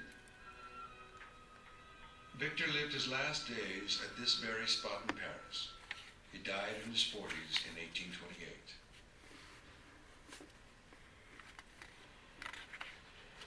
Victor's story did not end well. In Los Angeles, more than a century later, Jeannie's caregivers were working to ensure that their pupil fared better. When will you see your mama in the house? When Jeannie used gestures a lot to communicate, the Wrigglers arranged for her to learn sign language. I will see Mama Saturday. Bye. Critics fault the teacher in Victor's case for emphasizing spoken speech. The Wrigglers tried to avoid this mistake. The weeks turned into months, the months into years, and David Wriggler, the man who would be scientist, therapist, and foster parent to Jeannie, seemed to find a way to juggle all those roles. In reality, the juggling act had started to fall apart. For years, Wriggler had trouble managing the research part of the case. Curtis's language studies proceeded, but Wriggler had been getting government money to do more.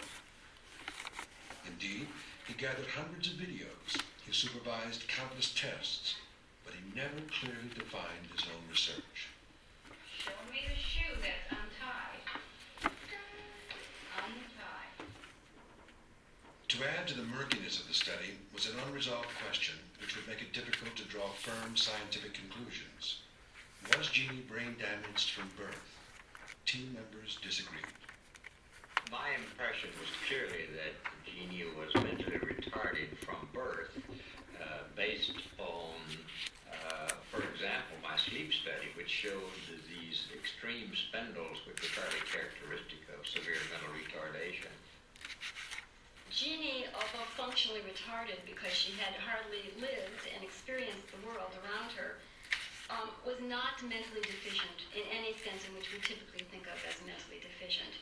For example, on psychological tests that measure mental age, every year after she had been found, her mental age increased 1 year This is just not something that happens in a person with a child or an adult who's mentally retarded.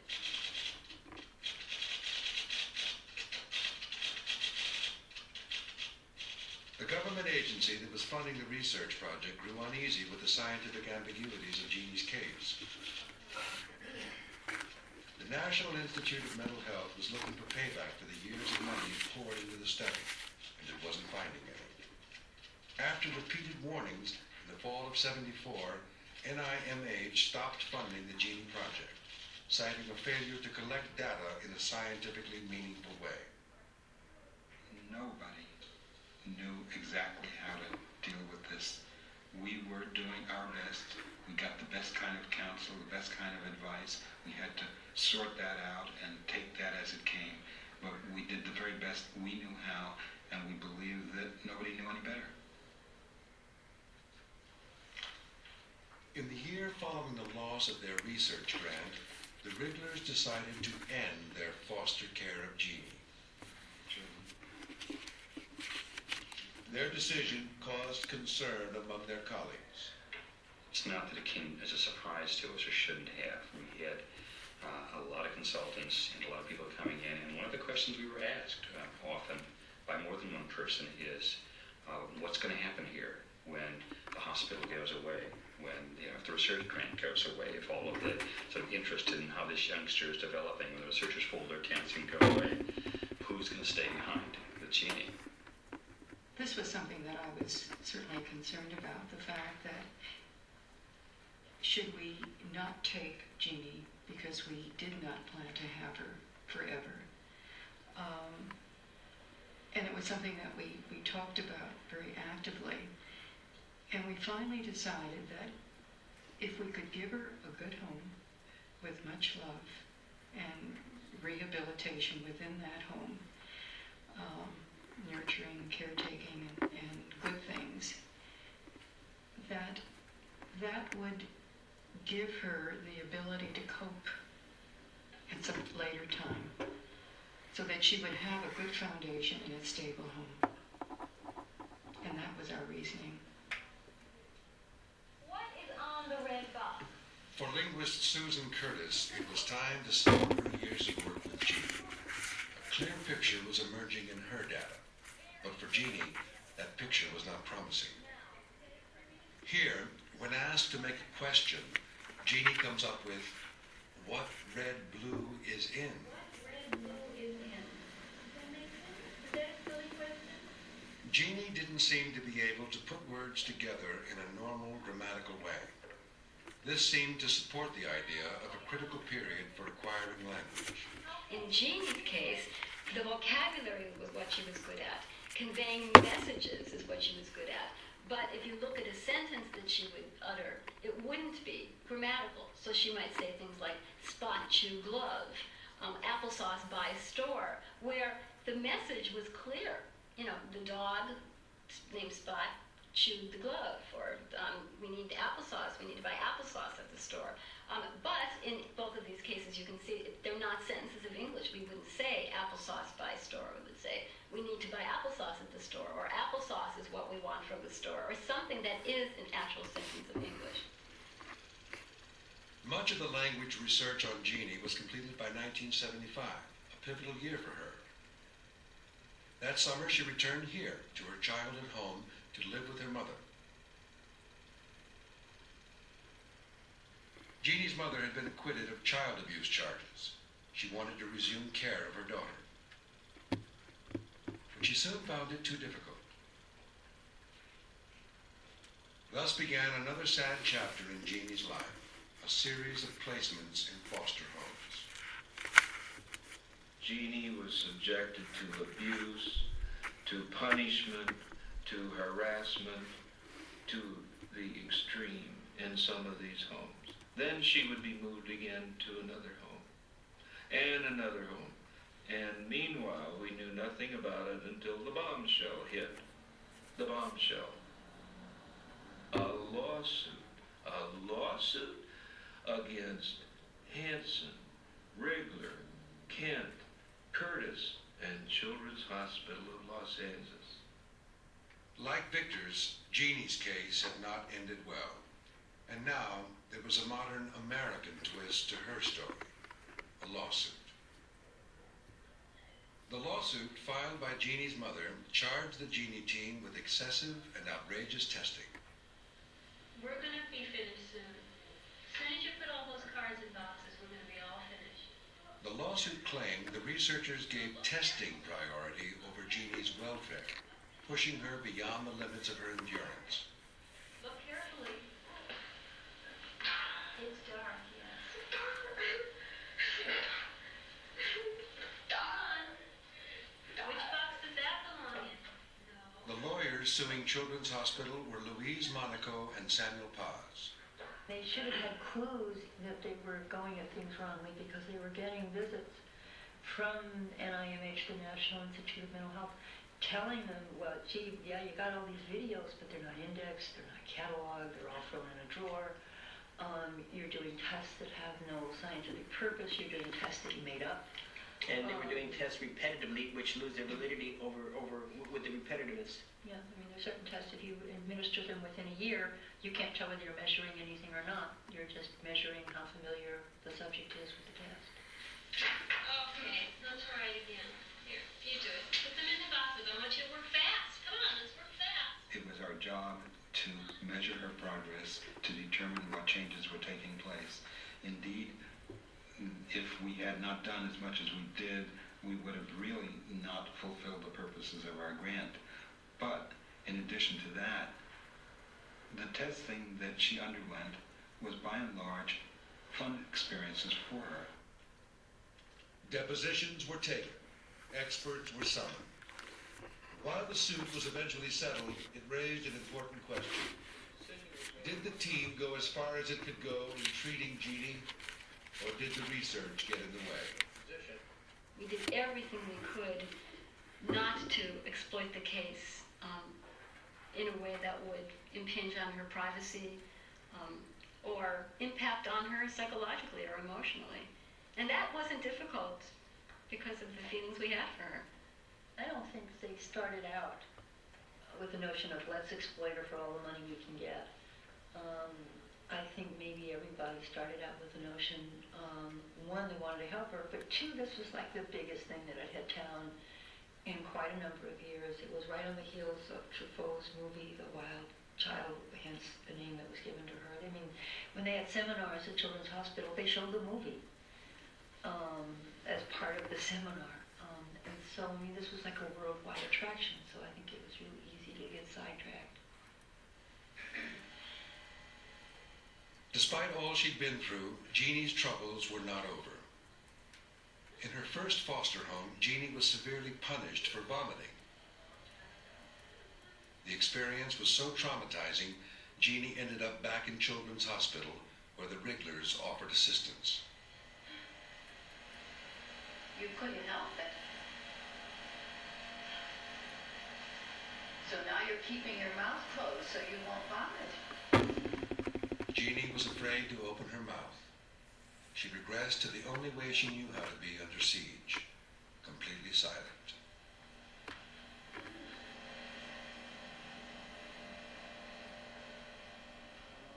This would be one of the last times the Wrigglers videotaped Jeannie.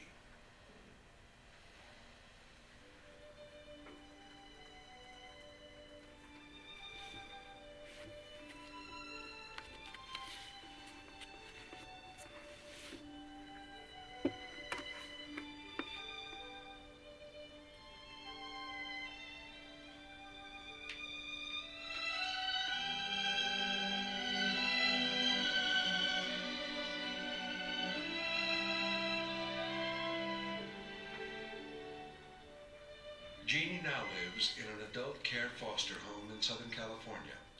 It's at least the 6th home she has lived in since the research project ended.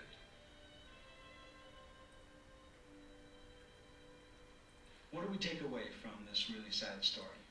Look, there's an ethical dilemma in this kind of research. If you want to do rigorous science, then Jeannie's interests are going to come second some of the time. If you only care about helping Jeannie, then you wouldn't do a lot of this scientific research. So what are you going to do? To make matters worse, the two roles, scientist and therapist, were combined in one person in her case. So I think future generations are going to study Jeannie's case as we've been studying Victor's, not only for what it can teach us about human development, but also for what it can teach us about the rewards and the risks of conducting the forbidden experiment. All right, folks, we will talk about language again next week from a little bit different perspective, and I will see you then.